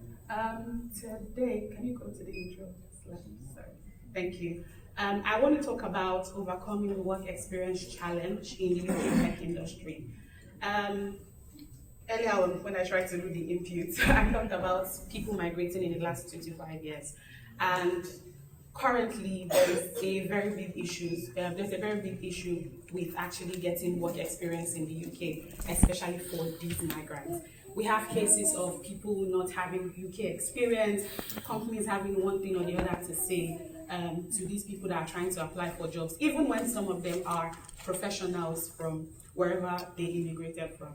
So my name is Omon, and today I'll be talking about how to overcome this challenge, as well as talking about Accendia. So I'm the co-founder of Accendia, and one of the things that we're trying to do is helping people get into the tech industry here in the UK, and we're doing this leveraging on mentorship, internship placements to cover the lack of UK work experience, as well as even full-time job placements. And we are currently working on an AI-powered career counseling tool specifically for immigrants. This AI tool would specifically help people that are immigrating into the UK with career mentorship, career guidance, also doing a personalized skills audit for them to be able to leverage on the transferable skills, qualifications, and experiences that they are bringing into the UK's job market. So, there are certain challenges and opportunities. One major challenge will be the lack of local experience, like I said earlier. A lot of people will try to get jobs, and even after you've got into the interview, someone will say, we picked someone that had specific UK work experience, or someone that currently works within our team. Another challenge will be limited professional networks. A couple of people have come here today to talk about networking, and most immigrants have struggle mentality. Someone has already told you from back home that this is the only thing you can do. So people have limited themselves to those things that they've been told. The third thing will be employers' biases. So some people came in as international students, some people came to the UK to cover the health and care sector, and they would require sponsorship to remain in the UK. And there are a lot of employers that would not be able to do that, either due to financial constraints or because maybe they just don't want to. I'll go over to opportunities. UK companies actually need global perspective. I thought this was a lie until I actually got into the tech space here in the UK myself. Even though a lot of companies are scrapping DEI or whatever, there are still companies that are leveraging on that. Even the very big companies are trying to see how they can patch onto this bad press to see how they can get in more foreign skilled workers to come fill certain job roles in their companies. So there is an opportunity there. Another one would be employers value problem solving. If you come from Nigeria, for example, you know that automatically by default you're a problem solver. If you can leverage these skills or leverage this experience within your job, career transition journey or job search journey, it will be very, very advantageous to you. The last opportunity will be your unique international about what we are doing. That's an example, putting the word out there. We currently have a community of 1,240 people, and we launched on the 2nd of January. And this is to tell you that there are actually people struggling to translate the professional experience they have abroad into the UK standard. So one of the strategies is to focus on in-demand tech areas. The in-demand tech areas actually is up for debate, but I feel like there are a lot of industries or there are a lot of spaces in the UK here where people can transition into. For example, another one would be to network and build visibility. When we speak to community members, we talk to them about going for events. Nikki talked about Eventbrite, and someone else, I think earlier, talked about Eventbrite. That's one of the things that we tell people to do. Go to these events, meet people, and see what you can learn from them that you can use to translate into your CV, your cover letter, and in the long run, leverage on these networking opportunities to either get a job or at least get your foot in the door. Another thing is aligning CVs with the UK market. Very recently, I had to do a skills audit myself, and I was very, very surprised at the standard of the CV that some people were submitting, or the standard of the cover letter. And one of the things that we do within our community is to bring in HR professionals. In the last 3 months, we brought in professionals from Bloomberg, HSBC, Deutsche Bank, and the likes, to teach community members what they will be looking out for in a CV or a cover letter. And lastly, mindset shift. When I started the conversation, I talked about how most immigrants have struggle mentality. We have people within our community that have transitioned straight from being domiciliary care workers into project managers and the like. And we usually bring these people to come and speak to other immigrants that have thought that maybe they might just do this one for the next 5 years.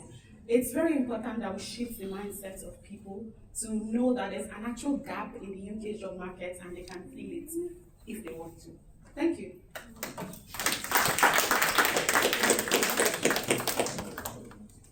So, in Transmedia, you talked about you guys help people improve their skills, especially help them build personal projects, right? Now, the truth is that most companies that hire you, there's difference between personal projects and industry projects. They're very different. Your personal project is a personal project. The way you build your personal project, you don't build project in a team, you just build it for yourself. Now, what do you guys do to close that gap so that if I am coming to Transmedia, help me, transition, get a job in the UK market, how will you close that gap so that I will have that? So if I go for interview, my interviewer will not know that. Okay, so I know I did say personal projects, but also one of the things I said we did was, or we do, is to leverage on internship opportunities. So in the last 3 months, we've onboarded 12 corporate partners that are actively providing internship slots for community members. So outside of the personal projects you are doing, you actually have an internship. If you're a project manager, you're working on real life projects within that organization, and you're adding this to your CV, your portfolio, and building upon that. Any other question? Oh, amazing. Thank you.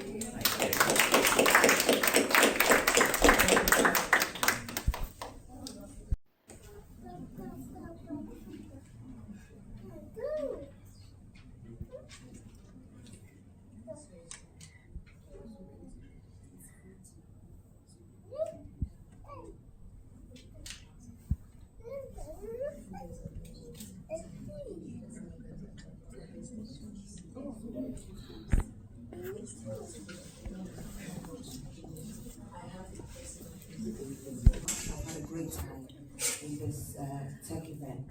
In this section, we will be having a very impactful and interesting topic. We'll be digging into different growth hacking and digital marketing strategies for startups. And the first speaker we have is Isaac Oladipo. Give him a round of applause, please. He's the CEO and co-founder of AfriLearn. We also have Emeka Ebeniro. Forgive my pronunciation. He's the founder of Trillion Digital. He's a growth marketer and AI specialist. Please give him a round of applause. Thank you. And we have Mr. Anwoluwapo Gabriel. A round of applause. He's the founder and CEO of Pavolera and Pitch. You're welcome. And lastly, we have Mr. Oluwabumi Balogun. A round of applause. Thank you. He's a growth and marketing leader. In this session, like I said before, we'll be going into different growth hacking and marketing strategies. We have a couple of people here who have some business ideas. You would like to start a startup, but what is most important than having a good product and good service is having these strategies that you can put in place to get people to engage with your product and your services, and these people will then translate to long-term and committed customers. So you need these growth hacking, and digital marketing strategies. And the people we have here as our panelists, they have gone through these different trials, they have gone through these different challenges, they have overcome. A lot of them are startup owners and CEOs. So they will be able to provide this information and strategies that we need to, build better startups. Thank you again and welcome to this session. And the first question would go to Mr. Isaac. I know that AfriLearn, leverages gamification to enhance learning. So what would you say are some key growth strategies that you've used to scale your business and scale the platform and increase user engagement? Thank you very much. First, it's great to be here. Beautiful session so far as well. So in terms of strategies, what we found in our own case, by the way, my name is Isaac. AfriLearn is the leading K-12 learning hub in Africa, just like the Duolingo of education Africa. So what we found is that these days attention spans are very low. In fact, there's a research that's very funny that says that I saw recently that the goldfish is a type of fish, now has a longer attention span than the average human being. That's how crazy it's gotten. So what we've done is we've made education very immersive, and how would we do that? We are leveraging gamification to make education feel like TikTok, right? Because right now, it's very hard for you to get a child to learn when they can actually go on social media. So if you want them to learn, you have to make it look almost addictive. And that's what we've done. And immediately we did that and we released it, we also use things like streaks. So when you go on the platform on a daily basis, as long as you don't miss a day on the platform, you get a streak. The day you don't come to the platform, you miss your streak. So we found that is actually very effective, and our growth has been tremendously improved just because of this tactic. The other things we do also include leveraging the success stories of those who are using the platform and who have achieved their goals. So for instance, we've had people use AfriLearn and pass WAEC exam in one sitting just by using the app, right? So what we do is we get success stories, these success stories, and we use them on our platform. And then the third one also is influencer marketing. Now these three things are the top three things that have worked for us incredibly well. First is gamifying the experience, making it very intuitive. Second is leveraging success stories. Of course, when people see other people have achieved what they want to achieve using your platform, it's second nature for them to enjoy. And then lastly is viral influencer marketing. Perfect, thank you very much. Your answer to that question has actually answered the third question I had here, which was, about the tools and the platforms that you have used so far, to, keep people learning, and that's great. And I would just ask you what you would recommend for, startups that don't yet have any of the strategies. So what tools and what technologies would you recommend to them with limited budgets that can help them automate and optimize their digital marketing efforts? Great question. The first thing I would say is before you even consider any tool you want to use, the first thing you should do is research your audience and know what they want, right? So you need to know who your audience are. You need to feel their vibe. What are they looking for? How do they want it? And where do they go for information like your kind of products? Where do they go?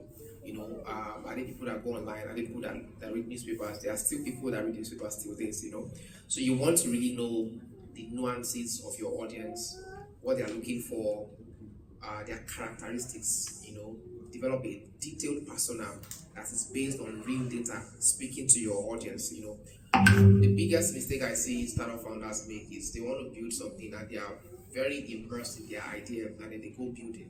That's the wrong way to build anything. The first thing to do is to talk to users. Before you build any mobile app, talk to users. I know friends, startup founders like myself also, who actually they've had 20,000, 10,000 users before they ever built a mobile app. And that's the way to build startups, right? So what I would say is find out exactly what your audience, what they want, and that will then determine the kind of tools that you would use. Thank you, that's absolutely intelligent. A round of applause for Mr. Ida.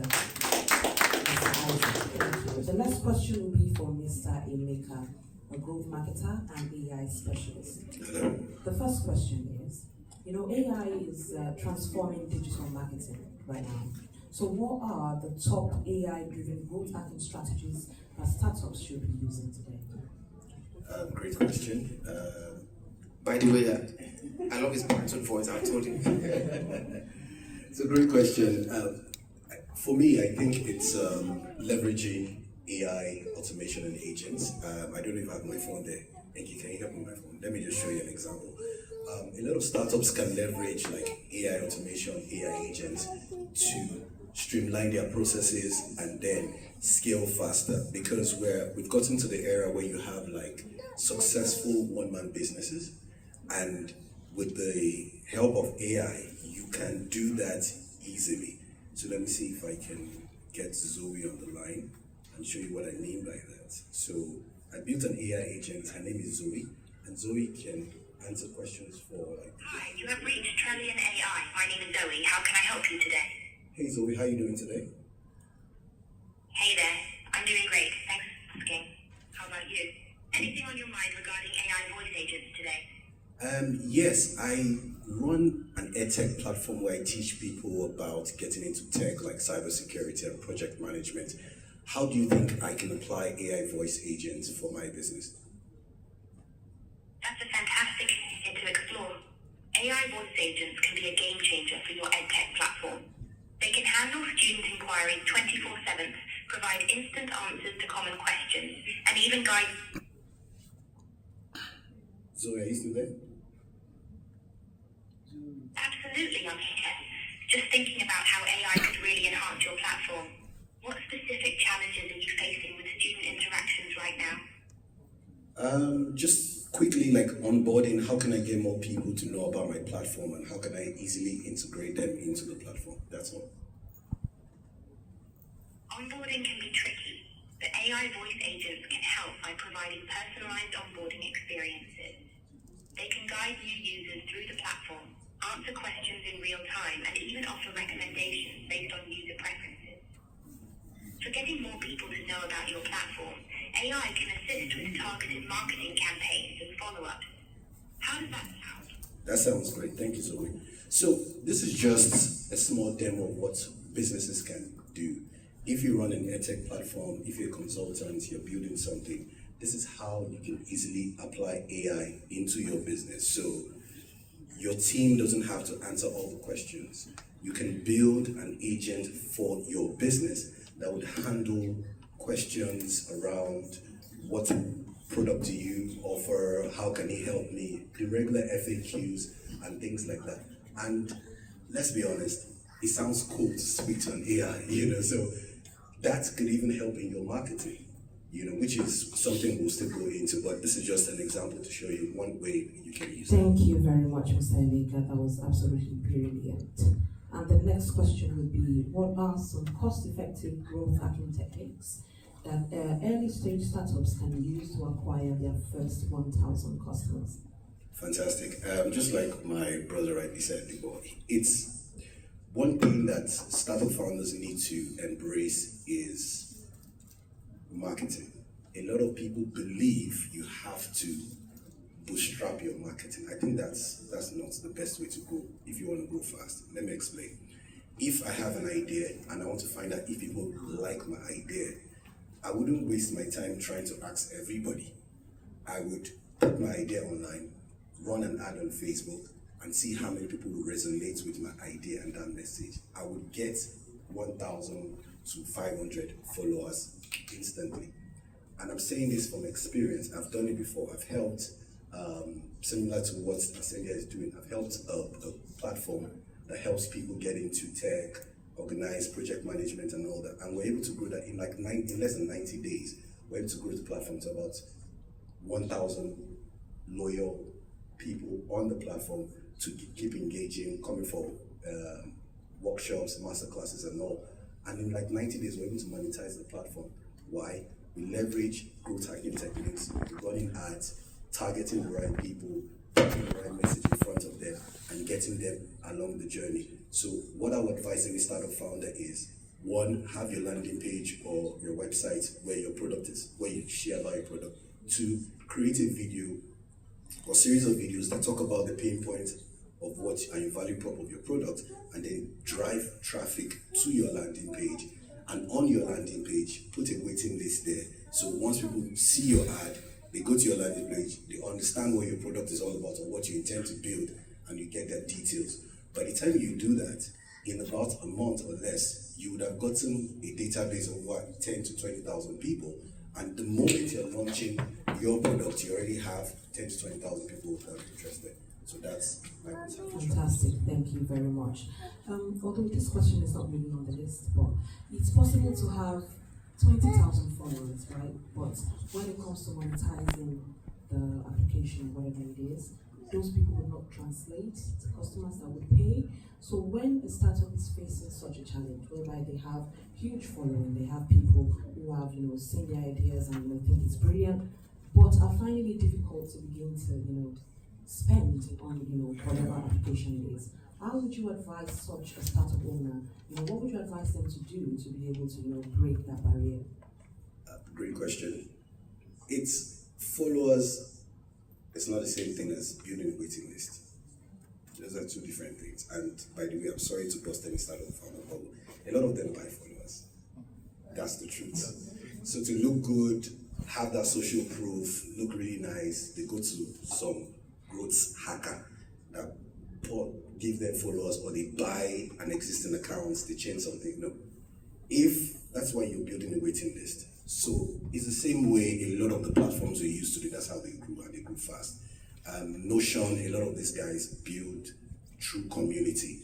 So if I'm building something that I believe would help someone here, I would shoot a video, talk about my product, make you understand what my product is all about, and tell you, do you think this would help you? You would put your details, and I would let you know, we're going to launch this product at this time, and this is the range. Another thing you can do with building a waiting list and having like a souvenir or a survey is, you can find out how much people are willing to pay for that solution. And that's one area a lot of startup founders don't do. They don't do enough research.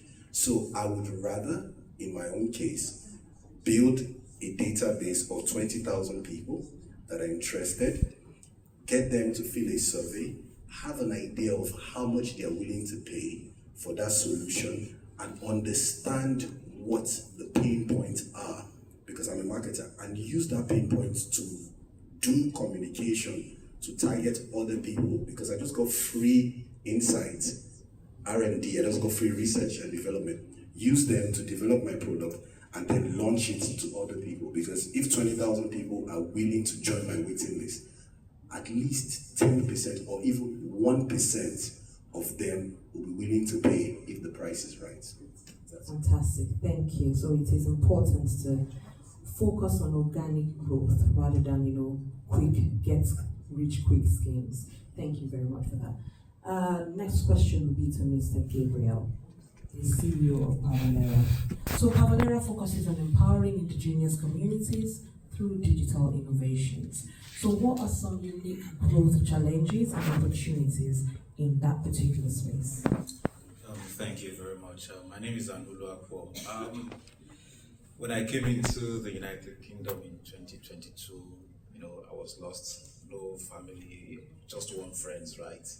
One friend rather. So, getting all these informations were kind of challenging, right? And, coupled with the fact that you want to, study, you want to do all these things, you have people getting, on your neck from back home and all of that. Then after my studies, I moved down to Portsmouth and I saw the numbers of opportunities over there, right? So indigenous communities face a lot of challenges, right? And there are different solutions that have been built for them.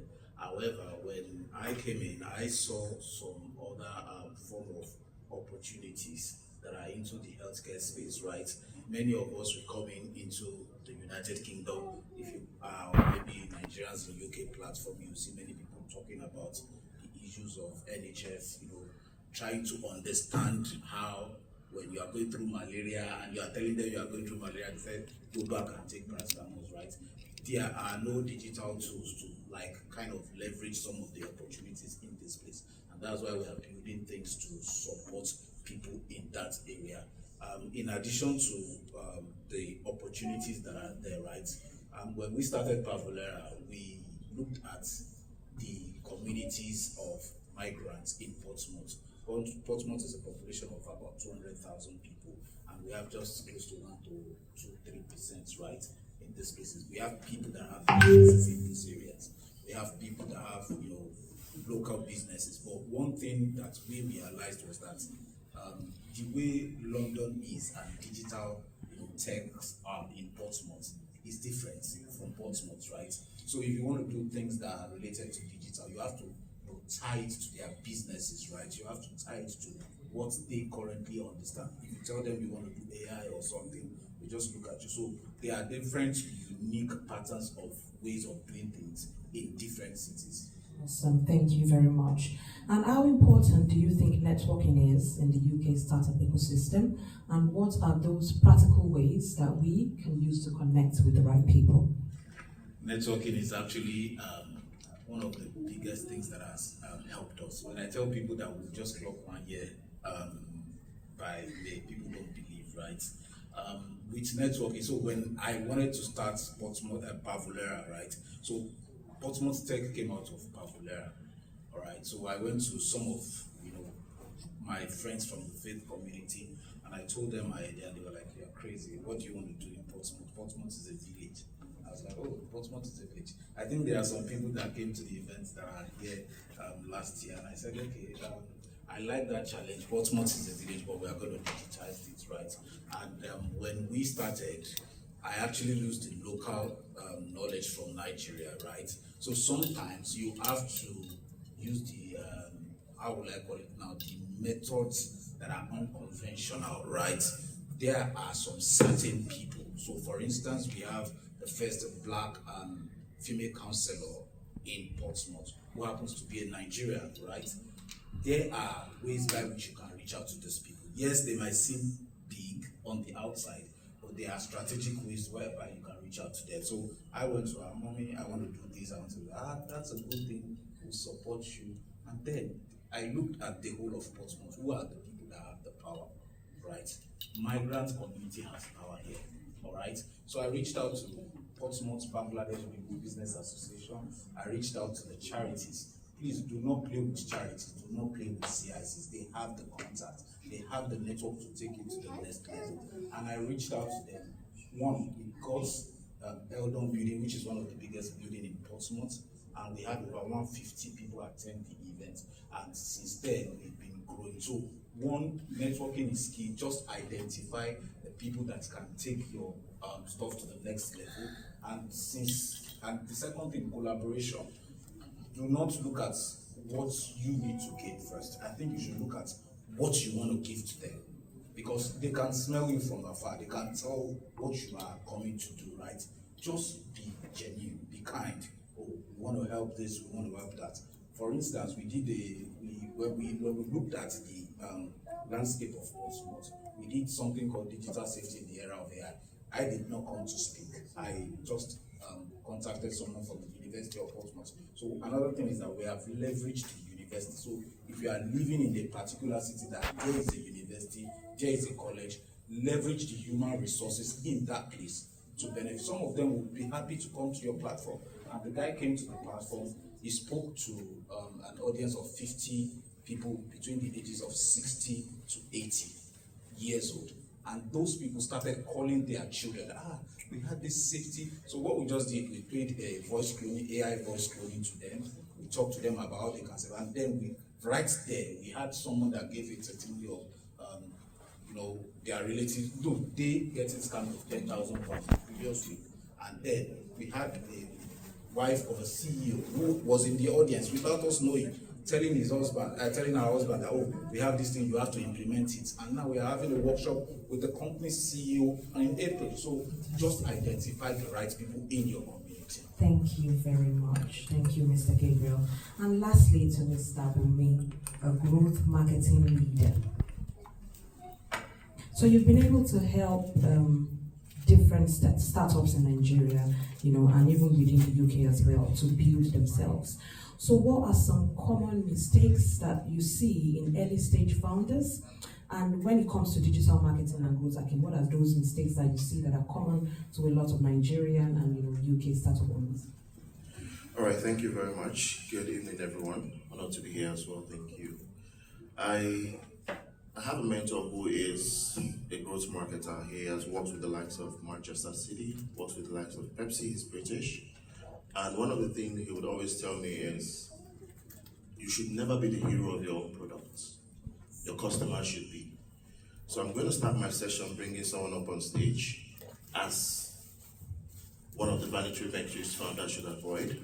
And this is someone who joined. So I have my 9 to 5 here in the UK, but I'm part of the guys co-building Ascendia, which my co-founder had talked about earlier.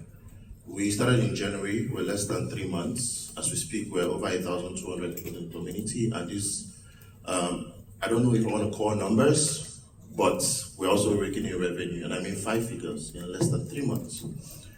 Now, there are certain metrics we put together from day one that was very important for us, and one of them was our customers being the hero of our success story. He talked about the importance of success story in your product. Founders overlook the importance of these things from day one. You want to be able to be sure that whoever you're building for has a success to tell about your platform. The person I want to bring up joined our platform in February, has been in the UK for I think about 2 years, no job. But today she's starting a job in April with the civil service in the UK in less than 3 months. Please come up, Laura. Just give me a few seconds why you were at Ascendia, or why you joined the platform, and what you think about the platform. Thank you, everyone. Thank you, Rubius. He's my mentor, actually.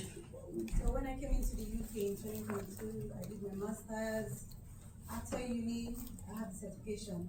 So I was like, what next? What do? I did a boot camp in digital marketing as well. I have the certification we're talking about. After the certification, was it easy? You know, I was stopped trying to get that job, but it wasn't working. Just to summarize everything, then I stumbled into Ascendia. So it's not really about just learning courses or creating CV. I saw the power of mentorship. Being able to leverage on internship as well. Networking, that's why I'm even here. I've met so many people, even on LinkedIn. I have that courage to actually, connect to people. It has taken me to anywhere I go to, I talk about Ascendia. Because it has really helped me, shaped me to be the person I am today. So I just want to thank everyone and thank everybody.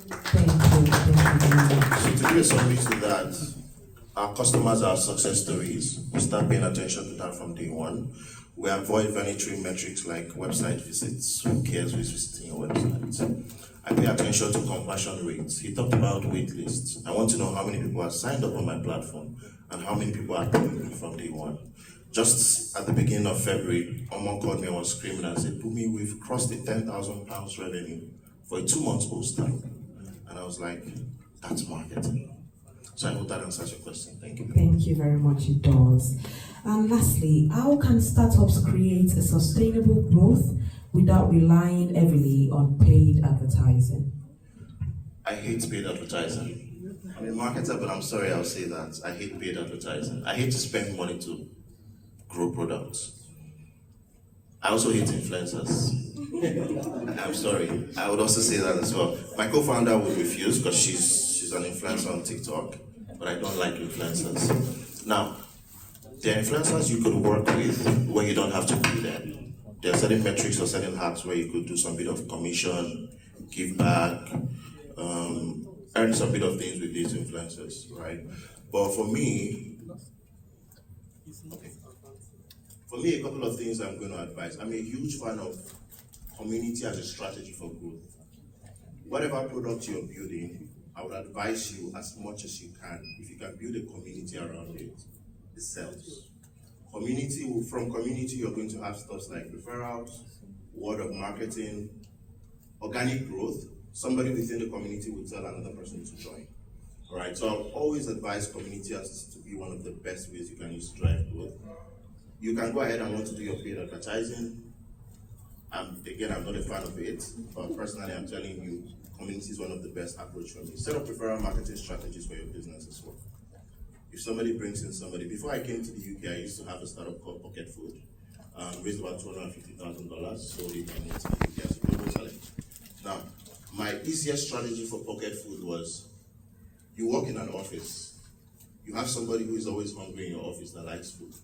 Let them come and order on our platform. And for every time they order, so we usually have like a subscription-based thing where you order or subscribe for a meal for a whole week. My deal was, if somebody in your office subscribes for a meal for a week, I'll give you free food 1 day in the week. And I used that simple strategy and a Google form to rate my first 100 paying customers from that. No paid ads, no influencers. So again, I'm always a fan of use the organic approach to always scale. It's easier. And then maybe you mentioned something about getting to 20,000, 30,000. Ascendia as a platform right now, we don't have an app. We're using an open source platform called Circle. We're already doing the numbers we're doing. It'll get to the point where we started talking about our AI, which is the EVA, and that's because we want to hit the certain metrics in terms of numbers to say, okay, let's go ahead and implement the artificial intelligence system. At that point, we can start doing paid campaigns because we already have organic users driving in the numbers. we're already getting our success stories, we're already getting our partners, then I don't mind spending money on campaigns.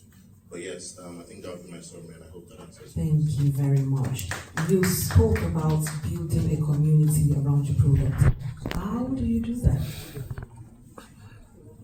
Go outside of the house and meet people. This is a community, right? I'm a sucker of getting up and doing things immediately. Networking events. If I wanted to build something now, I can speak to at least 5-10 people here in this room and bring them into what I'm building. That's already a community. My church is a community. Wherever you're staying, for those of us staying in London or out of London, there are Africans within your location. That's a community. Facebook, you can create groups, you can create communities. WhatsApp, you can create communities. There was a time in my life I was pretty broke. Very, very broke. I'm still broke now, but I was very broke. And I knew I had a skill on marketing. What I did was I posted on my WhatsApp status and I said, I want to train 10 people on how to become good marketers in 3 days. I know it's phishing email or cybersecurity guys. It's not good to use those type of words, but I had to do it. And I said, 5,000 naira. I wanted only 10 people because I was looking for a quick 50K to solve my problem. My WhatsApp community had about 30 people sign up. And that was how I was able to solve my problem. Simple WhatsApp.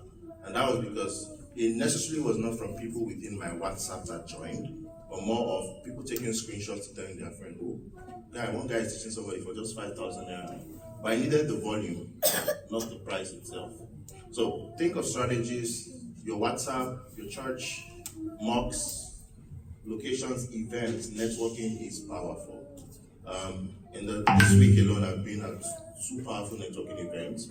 One was organized by UK Innovate. So Ascendia is, again, another powerful metric. So less than 3 months, we're currently backed by Innovate UK in just 2 months when we got into the market. I was at an event on Thursday by Innovate UK, and from that event, I think I was telling my co-founder, I said, people were looking for skilled people to come and work for them. You know, when somebody comes up and like, oh please, if there's any lawyer in the house, I want to employ a lawyer, come and work for me. It was happening at that event. So go for this type of networking events. You meet opportunities, partnership events, job opportunities for yourself as a career person, and even as a business person, you'll meet people that are pretty solid to be able to build with you. Thank you very much, Mr. Oluwabomi. Do we have any questions for our panelists? Yes, I was going to ask what platform holds your community. You mentioned you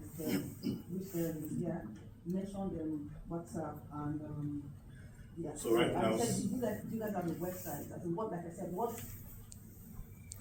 gives you the what's the word again? Do you understand what I'm saying? Yes. What community holds what platform holds your community? Yeah, so I have a website, a very shitty WordPress. I built that last year. Very, very terrible. The text and the content even on the WordPress, I've not touched it in the last 4 months. But our platform is hosted on Circle. Yes, so we pay on Circle.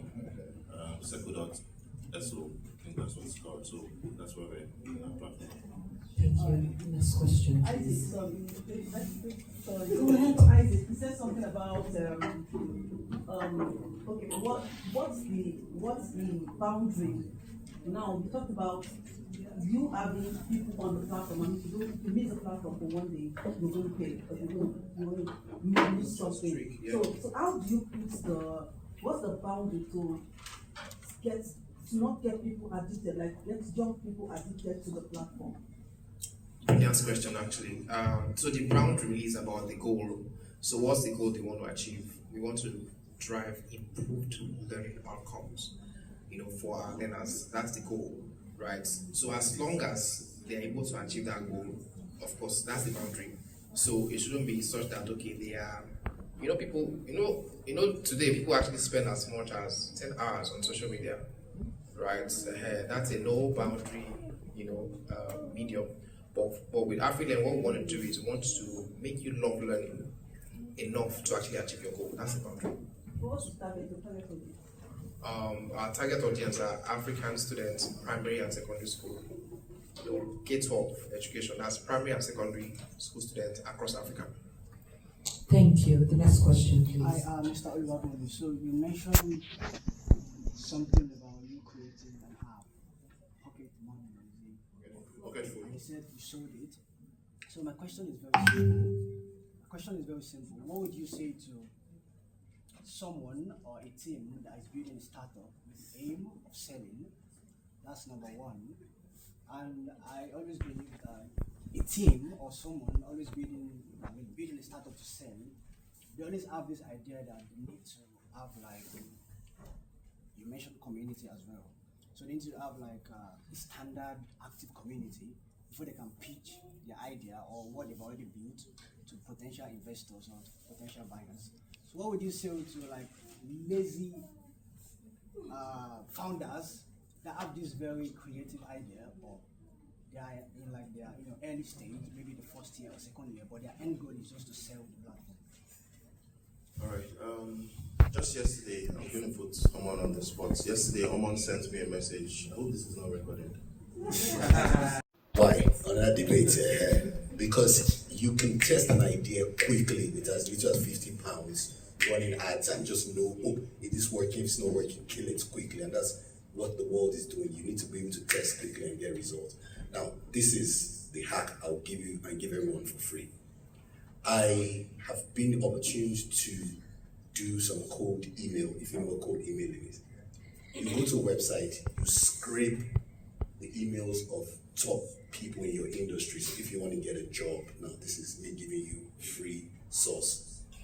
You go and scrape the emails of recruiters in your industry and you send them email and say, hi, my name is your name.